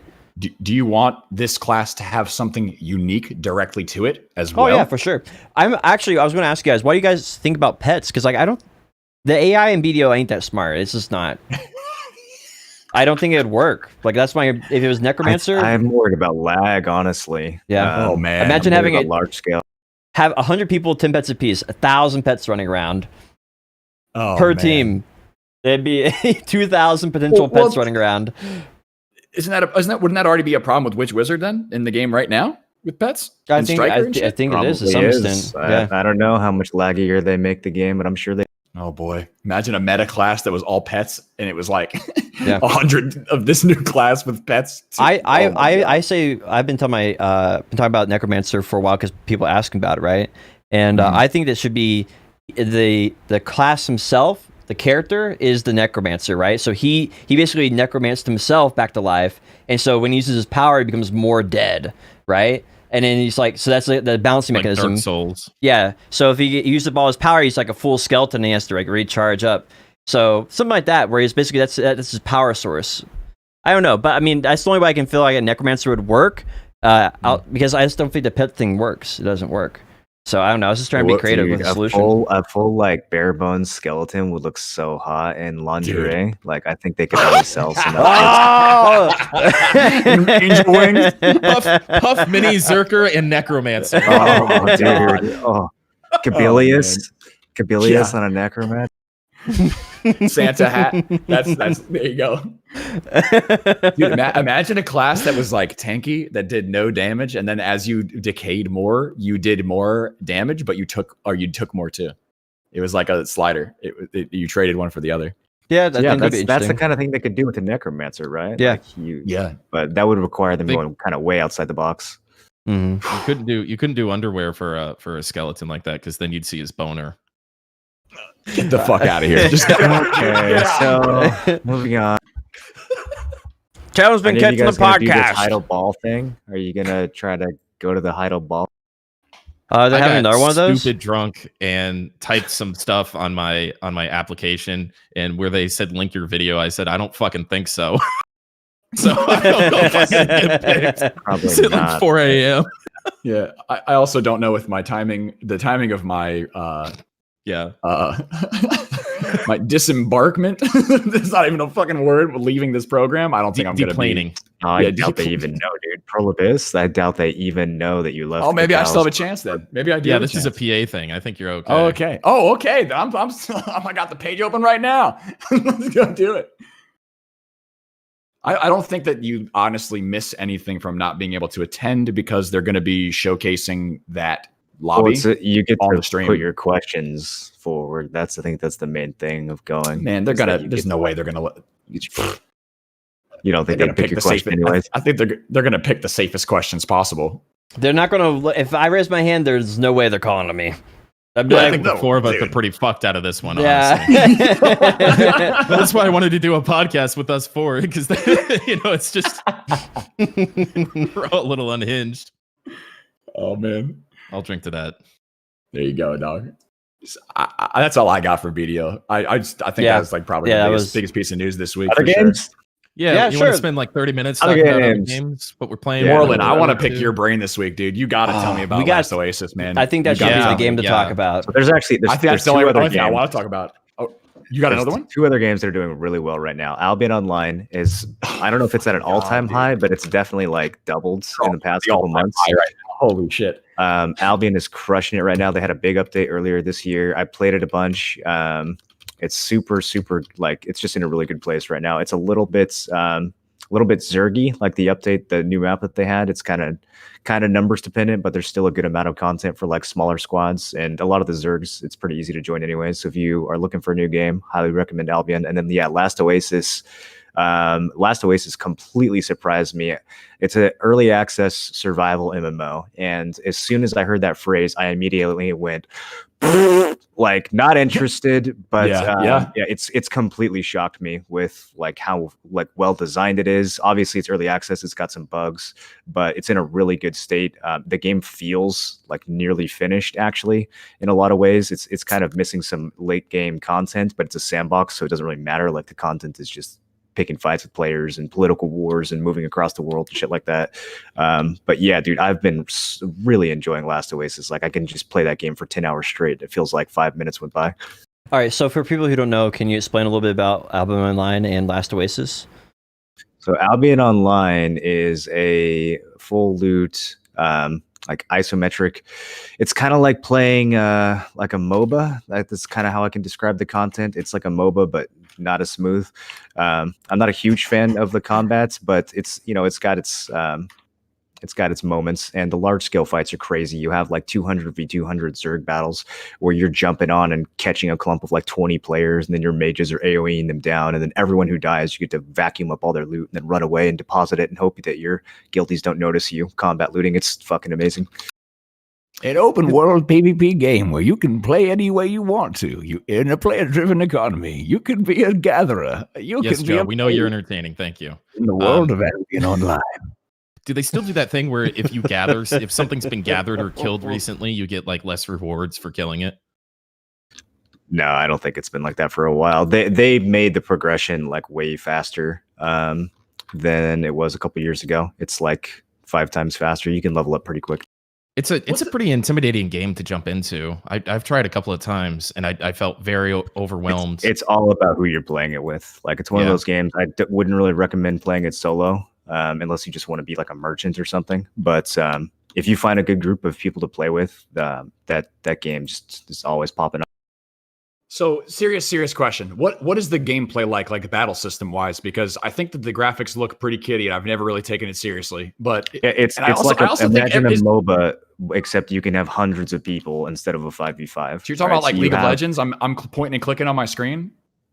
Yeah, you're clicking to move. You have like 6 abilities that you're using on different cooldowns. It's mostly like you might have a movement ability, you might have a stun, you might have a skill shot. Like the skills are pretty similar to skills you might have just playing a hero in a MOBA. Now, but like the scale is way bigger. You get to pick your abilities, right? MOBA. You get to pick your abilities, right? Your abilities are determined by what gear you wear. That's why I think I like about it. Hundreds of different abilities that you can mix and match. That's cool. So you get to like build your own character. Is it like ESO in the abilities picking anyway? I don't know. I didn't really get into ESO. No, it's not. Okay. You just like so you have your gear. Your weapon gives you 3 abilities, and then you can choose sub abilities on that weapon. And then your boots have an ability, your chest has an ability, and your helmet has an ability. So you can mix and match those. Those also have sub selections. There's like so many different fucking options that you can choose for what your abilities are going to be. Yeah, it's kind of like Guild Wars 2 a little bit. Okay. Is it a game that I could like 1vx, or is it like something I have to play with friends to have enjoyment out of? No, it's not a 1vx game. Last Oasis is a 1vx game. I've been seeing people on Last Oasis fight like 2v40. It's insane. Albion is not a 1vx game. Albion, you want to get a group of people. You can like 5v20 or like 40v100, but you can't like 1v5 in that game. Okay, it's not, the skill ceiling isn't that high. So, and you're also saying that, like, would you say that this game has anything better specifically about playing with friends than any other MMO? Because I personally think any game that you play with your homies, you can have fun in. What would the playing with homies be different about in this game than another MMO? You can share loot, so that's what I like about it. It's like you can share loot anyway. So you die, and your buddy's like, "Hey, I got 5 more pairs of gear in the bank. Here's a pair," you know, or here's some cash. Like a BR. Yeah, it's player-to-player trading. Yeah, it's you can do it. Oh yeah, dude, it's like got a full Eve style economy. That's trading is huge in that game. So I could like walk into this game and somebody could hook me up immediately. Yeah. You could. The economy in that game is literally just fantasy Eve. Like they pretty much copied the economy from Eve and made it into a fantasy game. There's endless amounts of like trading and politicking and like, stuff that you can do. So chat says that there's a big RMT problem there. Probably inherently with having that type of. No, those are people who never really.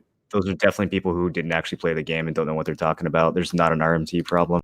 So in a full loot PvP game, the idea of having an RMT problem is kind of silly to begin with. Right. Imagine that I go out. Yeah, imagine I go out and spend $1,000 on the best set of gear in the game, and then I die 5 seconds later, and some idiot loots it and teabags me. Yeah. And like, I mean, what are you RMTing really? Thanks for the gift, bro. This is some sick gear. If Soggy wants to play that way, let Soggy play that way, okay? Imagine, dude. Oh my god. I mean, like, yeah. Do you think Eve has an RMT problem? It's the same system as Eve. Like, there is a correlation between real life money and in-game currency, but your in-game currency isn't determining the outcome of your fights in that game. It's not like BDO where you buy the best gear and now you're unkillable if people don't have comparable gear. That's not how Albion works. You go out into the world, you can get zerged down, you can make bad decisions, you can get caught out. Even if you have the best gear in the game, you're gonna die and lose it. Okay. All right. So talk to me about Last Oasis then. Let's focus on that. I bought it and downloaded it after we chatted a couple days ago. I have it installed. I have it installed. We got to play it maybe after Siege or something. But dude, it's okay. So first of all, it has this insane like networks physics system. So you have these giant mobile bases that you build, and you would think that would just be a giant desyncy mess, but it works so smooth. Like you can have all these big ships colliding with each other and flying off of cliffs, and the physics works beautifully. Like you can predict where things are going to land, even if you slam into something. Like the game doesn't desync. It's all network driven, and if you're playing on a server with like really high ping, sometimes there's some weird stuff that happens, but I can't believe like how well the game runs at a large scale for how early in development it is. Like the idea of having this giant vehicle that you can literally like run off a cliff and bounce off the side of a mountain and like flip it over. And meanwhile, you've got a grappling hook and you're like swinging around the side of a tree, and all the physics just works seamlessly. And you can tell like exactly where people are and what's going on. Nobody's rubber banding. It's pretty amazing so far what they've managed to do. And Tell then me about the gameplay. Yeah, so there's a lot of like really smart mechanics that they've added that I think solve the sweatiness of other survival games. The vehicles look sick, by the way. Yeah, so you can pack up your base into your vehicle and log out, right? So you can't do this during combat, obviously, but they got rid of offline rating. So you don't have to play the game 24/7. It doesn't have to be a second job like, Rust or these other games. When you're done playing the game, you pack your shit up, you log out, and you're good. You're not in danger while you're not playing, unless you leave your stuff out for whatever reason. In addition to that, that's the only reason I never played Rust. I would just do 1v1s to tell kids in COD I was better than them, but I'd never actually play the game. I'm out on that type of game, dude. I hate that. So one of the other things they did is they made it so that the entire world map periodically burns up and you have to constantly move to the east. So the game's on a 2-week cycle, and every day the westernmost part of the game burns up and a new map or a new like portion of the map opens up to the east. So you can't just like zerg out and build a huge base that's impenetrable that takes you like months to build. That's not going to happen. You got to keep moving. You have to rely on your walkers. Like there's always going to be people who are pushing into each other's territory because everything's on the move. Apparently they're going to have like event tiles that open up at certain periods that have, special resources or whatever on them. So yeah, there's a ton of potential with what they can do, but the burning plus the ability to kind of like protect yourself from offline rating, I feel like it makes it way more accessible to just a mainstream audience rather than the like 18-hour a day typical like survival nerds that kind of ruin those games. Well, what I like about too is like after 2 weeks they could just add new maps and it just feels authentic because all the new, and after maybe another 2 weeks you have more new maps, right? So that if they want to add new maps they could just rotate them in 2 weeks, right? So you constantly changing environment, nothing gets stale. Now maybe not right away because they have a lot of stuff in development right now, but like eventually that could be easy content for them. I like the idea of a game like basing itself around the world is flat. I think that's great. I think but seriously, I think that mechanic is one of the most intelligent things I've seen put into a large scale MMO, PvP, whatever you want to call it, type of game where the it's constantly moving. You can't just have that impenetrable fort, and then it's also a skill set to be able to pack up and move, right? I think that's all extremely. It's like everything that sucked about Rust, and then throw in a couple other things, and boom, you have a phenomenal sounding video game. So I'm excited to play it. But what I wanted to talk about too, not to get off topic here, but I'm having a tough time trying to figure out how to balance, especially being a main BDO streamer, right? Like that's my main thing. I want to stay relevant with gear and my personal skill and help with the guild and all that kind of stuff. But I also want to play other games. So how do you guys balance continuing progression within the game, whatever that means for you, and playing other games? Cooking is actually pretty good. You guys play other games? Cooking is actually a pretty good way because think about this. Just get a dope cooking strategy. Yep. Cooking and alchemy, processing to some extent, just it's shit you can do AFK while you're playing other games. Do you barter while you play? Do you ever do that? No, I think you could, but it would take a long time to get that set up properly. Like there's a learning curve, and then there's also like the time it takes to get the materials to get your ship upgraded and all that. It's like 2.5 months from scratch as a new player. Yeah. I mean, you make good money at that point, but I think cooking is the straightforward way because you can just cook for 15 minutes and check it every 15 minutes, right? It's like this is super easy. Well, longer now, right? With Monos, you don't necessarily get your timer down to 1 second, do you? Or are people not using the Monos clothes? Are people still using silver? Well, it depends what you want to go for. If you use Monos and you can get down to a few seconds and maybe go for 30 minutes, right? And then what you can that's what I mean. Like if you have like a 30 to 60 minute timer on your cooking tool, that's that's pretty easy to manage as long as you like have your resources set aside and you know what you're making. You just tap in once or twice an hour. Yep. And what will happen is you'll be making like easily 30 to 100 mil an hour, depending on how good you are with it, with your spreadsheets and all. And you only have to check it every 15, 30 minutes. I think that's like pretty much the biggest issue that plagues BDO is the fact that at some point you're going to be looking at, weeks/months of a grind to accomplish your next gain. We kind of don't have a soft cap like we used to. It used to be like you got 253 AP and you felt like you were sort of done. Like there was still ways you could progress, but you didn't feel like you had to push as hard. And we don't, with Cafris and everything, we don't really have that anymore. Like there's kind of always something that you need to be doing now. My brain is like completely laser focused on getting C9 all armors right now. Well, So after that, that's where I stopped. I was going to make this point a little bit earlier, but when we were talking about like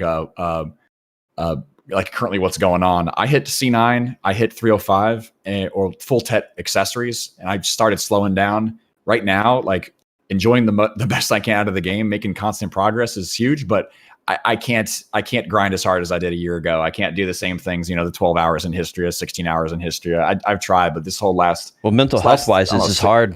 Oh, dude, it's just insane. It's a game where the strongest and quote unquote best players are the guys that never log out of the game, that are spending X amount of money plus X hundreds of dollars, and you just can't compete with it. You actually can't compete with it as a non-paying player, and as a player who doesn't have the homies logged in all the time. You just can't compete with it. So I've been looking for a game like this. Yeah, I just gave my account info to my cousin in the Philippines. He's just I thought your little brother. Your little brother? Yeah, we're related, so it's legal. Oh, okay. Are we gonna do the juice? We got 17 minutes. We got juice. We got time for juice.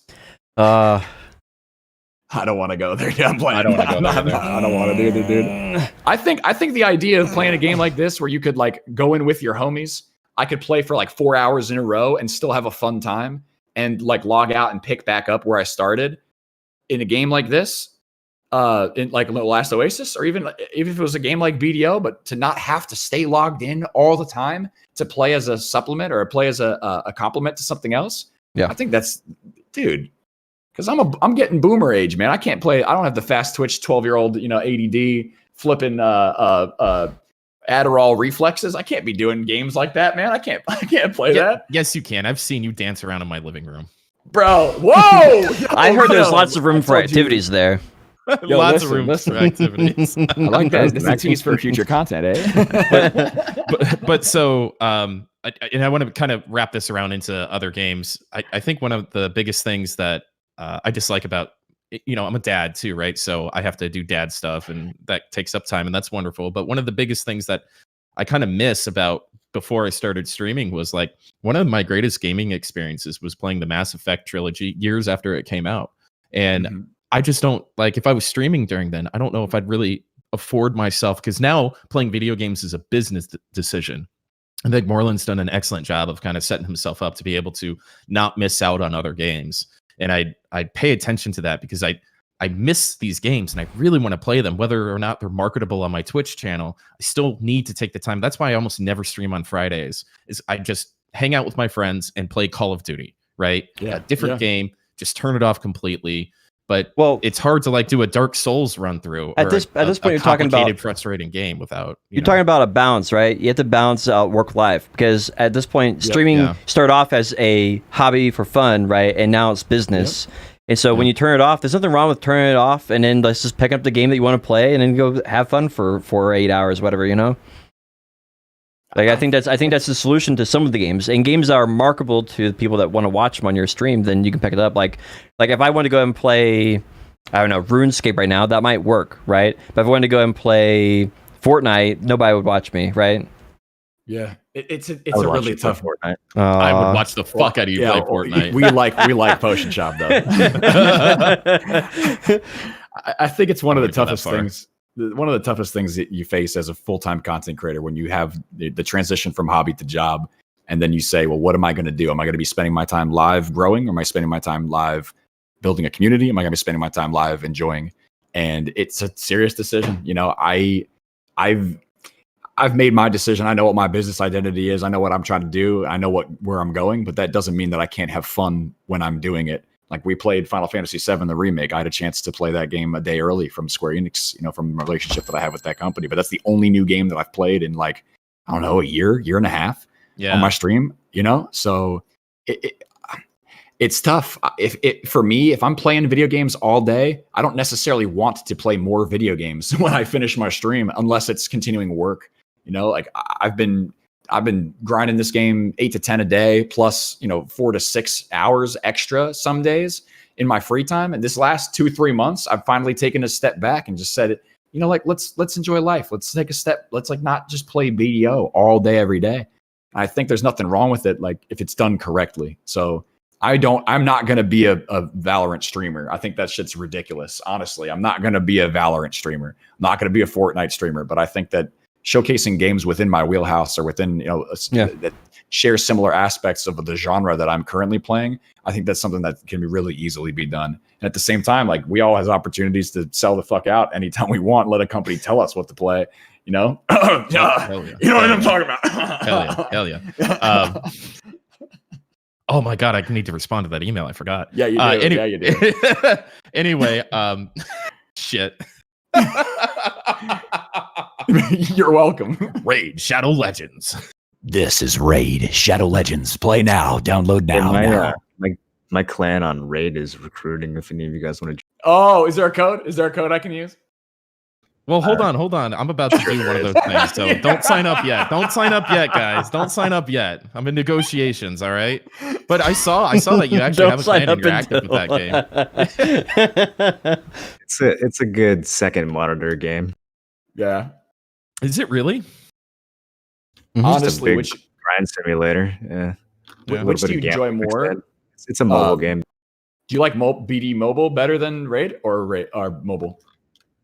No, BD Mobile is definitely better than Raid. Yeah, for sure. Okay. BD Mobile is one of the most intelligently designed games that I've ever seen in my life. It's so insane comparing the events and the progression and just every aspect of BDO Mobile to the PC version. I look at the two games and I just don't even see how they were made by the same company. Right? It's like they learned every lesson they needed to learn from PC and fixed it in mobile, but then they continue to make the same mistakes on PC after they fix them in mobile. It's so interesting to watch. Maybe it's easier to apply the lessons they've learned on mobile because the margins are greater and they're more interested in making that a business. I think it has to do with the fact that it's a different team and some of the people in control of the PC version maybe can't let go of, you know, some old bad habits. I think the mastermind who made Black Desert moved over and worked on BDO Mobile. It's like, hey, you want a promotion? All right, we'll increase your pay if you go work on BDO Mobile. Oh yeah, how much? The guy in charge of BDO Mobile he seemed pretty young, right, Joe? Yeah, dude, he's honestly one of the most handsome people we met that entire weekend. No joke. This guy was like the Don Draper of BDO. Dude, he's just this guy. Was the question how attractive he was? No, listen, I'm adding that in. He had this. Dude, you noticed when he walked in the room. You know what I'm talking about, Marlon. You saw his hair. You saw it, dude. He just had it going on. I'm being honest. He had it going on. Get drunk with too. Dude, I had no idea who he was. I'm not judging. It's fine. It's fine. This dude is the lead developer of Black Desert Mobile. Like, what the? You're way too fucking gorgeous for that. I was like, holy shit. You can't be a game developer and be pretty. That's not allowed. I thought they hired him to stand at the booth. Like, what the fuck? I'm not joking. The guy was handsome. Okay.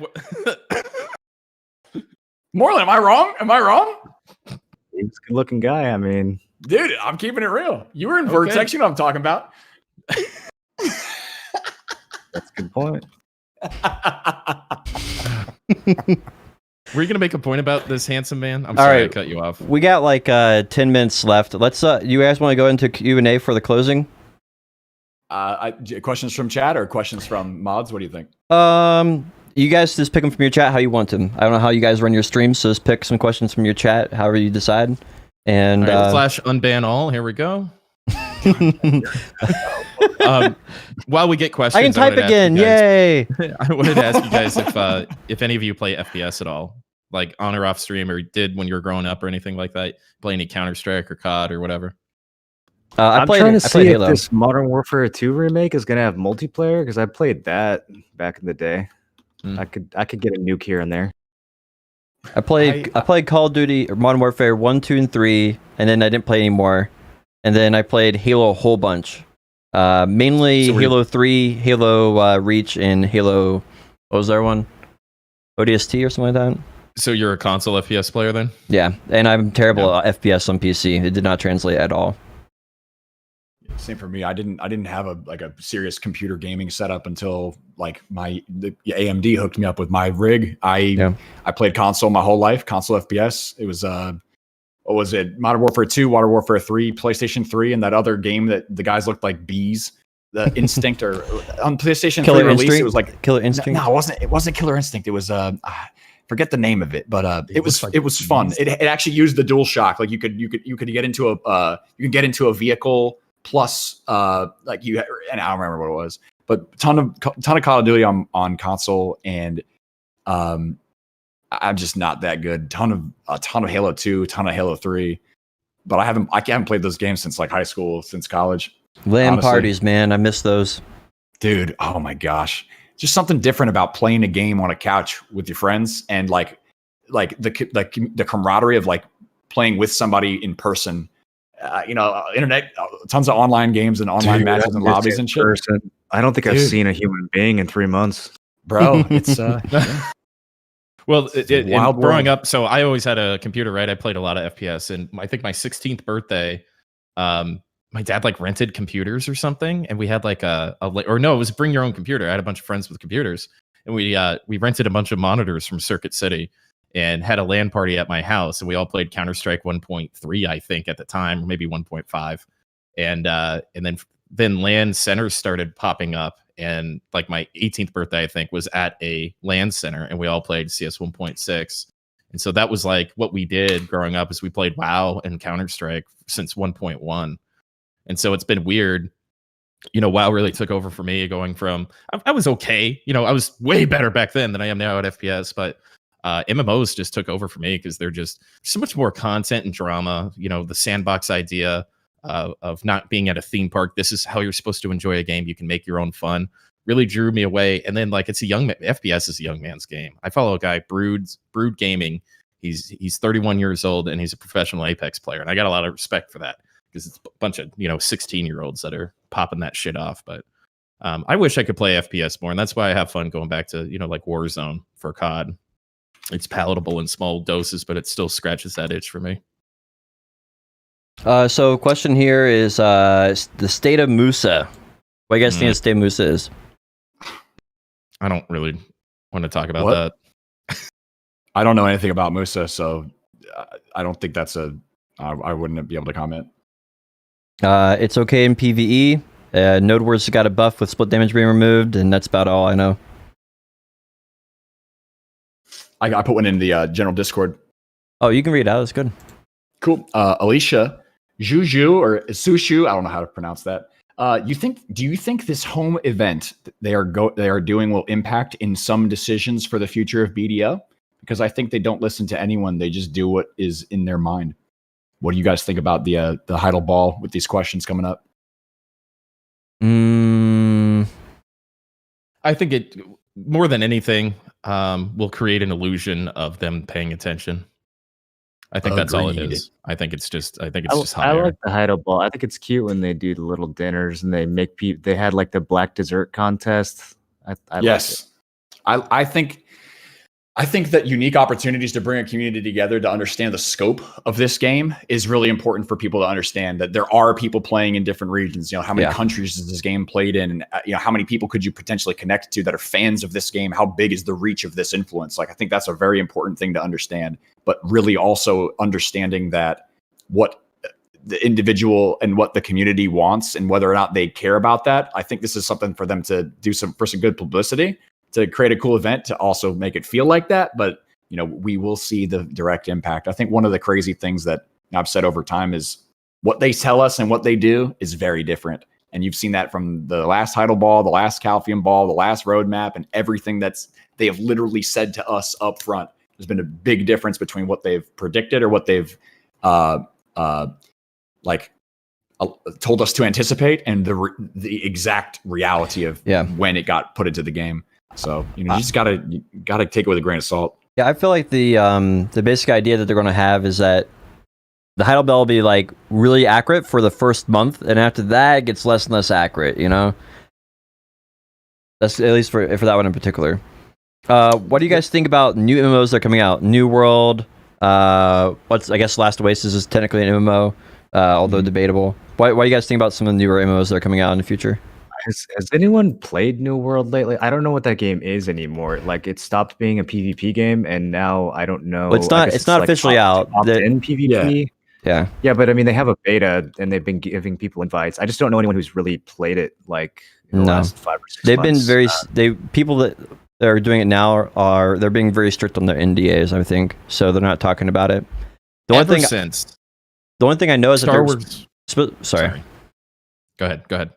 Yeah, so I think the New World anyway, the in game is going to be PvE, but they haven't really told us what that's going to look like, and so it seems completely different than the original game vision. So I'm waiting for like another trailer or another game announcement or like something like that. I need more information to decide how good that is. Blue Protocol and Genji Online MMO or something like that. Project Barbecue as well. Project Barbecue seems like it's ways out, but yeah, I think that one's good. Still anticipation in the looking forward to. I think that the best thing that we can look forward to from New World is the fact that it could potentially put pressure in terms of competition on the big guys that are making MMOs right now. So if they can attract any portion of the player base for a certain period of time from World of Warcraft, Final Fantasy, Elder Scrolls, BDO, other games that we're currently playing, in reaction, those games could potentially create a more valuable product or potentially create something that we would want to play more, which shakes up the business. It shakes up MMO games as a whole. I want there to be more competition. I want a competitor with a lot of money behind them to get into the ring. This is really interesting to see, but I don't know if another survival MMO type is something that I personally enjoy. Last Oasis is a good little like breath of fresh air, but there hasn't been a good outside of the last great MMO ever made was Star Wars Galaxies. And there was these kind of little blips of maybe SWTOR was okay. BDO is definitely the best version of a MMO that we have. The Maple Story's died twice, Okay. So Final Fantasy 14 is doing pretty damn well. And that okay, all right. So I'll give you Final Fantasy 14, but there's no innovation in Final Fantasy 14. It's really just a reskin of World of Warcraft. Sure. And I'm sure that's a very hotly debated topic somewhere else. But Star Wars Galaxies was such a fucking insanely amazing game in almost every single possible way. And it's not even... I would do anything for that game to be remade in the original vision that it had. That exists, Tim. There's an emulator that's a classic Star Wars Galaxy. No, I know, but it doesn't. The UI. He's talking about translating it to today. You mean a new game? I don't. But the housing system and how you could be a Jedi and all that shit. But WoW just keeps working, and now they're unapologetically recycling their content with classic and hyping that up or whatever, and it's a fucking grab. And so this entire industry is throat choked by World of Warcraft not making any innovation whatsoever. If it ain't broke, don't fix it. That's what they're doing. They don't which care isn't about a bad, but the bottom line. Not a bad strategy for a business, but it sucks for the rest of us that have to live within these drab fucking games with no innovation or thought. So thank God for Korea with coming out. They love their iframes, which fuck that. But thank God that somebody had a vision of something better. But it's not popular enough to really stir the pot for the mainstream Blizzards and all that kind of stuff to really react to it. What's annoying to me about that is that I think BDO actually could have competed with WoW if it had, if it was a more intuitive experience, especially when it comes to things like enhancing. And if it didn't have such an egregious cash shop, I think it absolutely would have competed with WoW. I don't think it would have killed WoW, but it would have been a mainstream contender. The Western gaming community also they don't like the grind as much as they like the casual, let me log in for my dungeons. It's something that's I don't know. I think they like grind, man. Did you see how successful WoW Classic was? That was a fucking grind. I died to Murlocs. No, I don't. I think that's a hard parallel to pull because you're talking about nostalgia. You're talking about a percentage of people that loved the original version of the game that are playing it again for the sake of nostalgia. Like they'll buy it again, but that community is just big. I don't There's think the grind millions is of what's keeping people. away from BDO. Man, there's so many things you can do in the game other than grind. I think it's the cash shop and the enhancing system have got to be Okay. the top 2 reasons that people Yeah. don't play or quit this game. All right, a couple more things on that topic. So what do you guys think about Crimson Desert? It's not enough information in my opinion, but just putting it out there because people are asking. What do you guys think? We don't have Crimson Desert. We can hit another time. Okay. We're over our time limit here. Yep. If And there's then one or two more quick things, that's fine. Elion is the Black Desert knockoff from Bluehole and Kakao Games in Korea. Any thoughts? What's it called? They renamed it from Air to from Air. Elion. Oh, don't fucking talk to me about Air. Jesus Christ. That's a terrible question to ask, honestly. I have this. I'm just filling out other MMOs here. I'll just fill out. Yeah. Blue Protocol. I think actually looks pretty good. I think the combat looks okay. Not necessarily stellar, but like I think it's almost as good as BDO, and that's saying a lot. Not as good, but close. I don't know if you guys have looked at anything about that, but it seems. I want to know more about it. Right. I want to see how it goes in the future. Yeah, I think you should link something in our Discord here so I can take a look at it. Maybe next podcast next week we can talk more intelligently about it. All right. Any closing thoughts? What do you guys want to say before we head out? We made it past 5 minutes. Hey, Yeah, we did it, dude. Hey, we did it. Today, first podcast, man. That was a blast. All right, This Tim was Allen, a you did such a good job introducing us. How should we close that out? I haven't watched podcast. Thank you, everybody, for watching. My name's Tim Allen 1337. That's Potion Shop, Moreland TV, Joe Never Fails. What do you guys have going on? Where can they find you? All right, Potion Shop. Find me at Potion Shop TV on Twitch or YouTube or Twitter. I'm Joe Never Fails. You can find me anywhere. Twitter.com/Joe Never Fails. Twitch.tv/Joe Never Fails. I play MMOs, specifically focusing on the world of Black Desert Online, Tuesday through Sunday from 7 a.m. EST till around 3 p.m. You can come check me out anytime. Looking forward to seeing you. All my shit is called Moreland TV. It's got the Discord server, Moreland TV vanity link. Hell yeah. Ooh, fancy. Hell yeah. So I think more importantly, we're going to continue. I think this time works for everybody. We're going to continue doing this at 12 p.m. Pacific time. We are going to keep it the 4 of us. It's not going to be an open door thing where people just come in and leave. We want to keep it structured, and we want to build, the personalities intertwining and stuff like that. That's what a podcast is really about. So it's going to be the 4 of us. Not to say we won't have guests every once in a while, but for the first month or so, we're going to work on layouts and cameras and all that kind of stuff and make it better. But I really enjoyed this time. I think having a nice 2-hour conversation about BDO and some other games is good shit. And thank you guys for your time. Hell yeah. Hey, appreciate it. See you guys next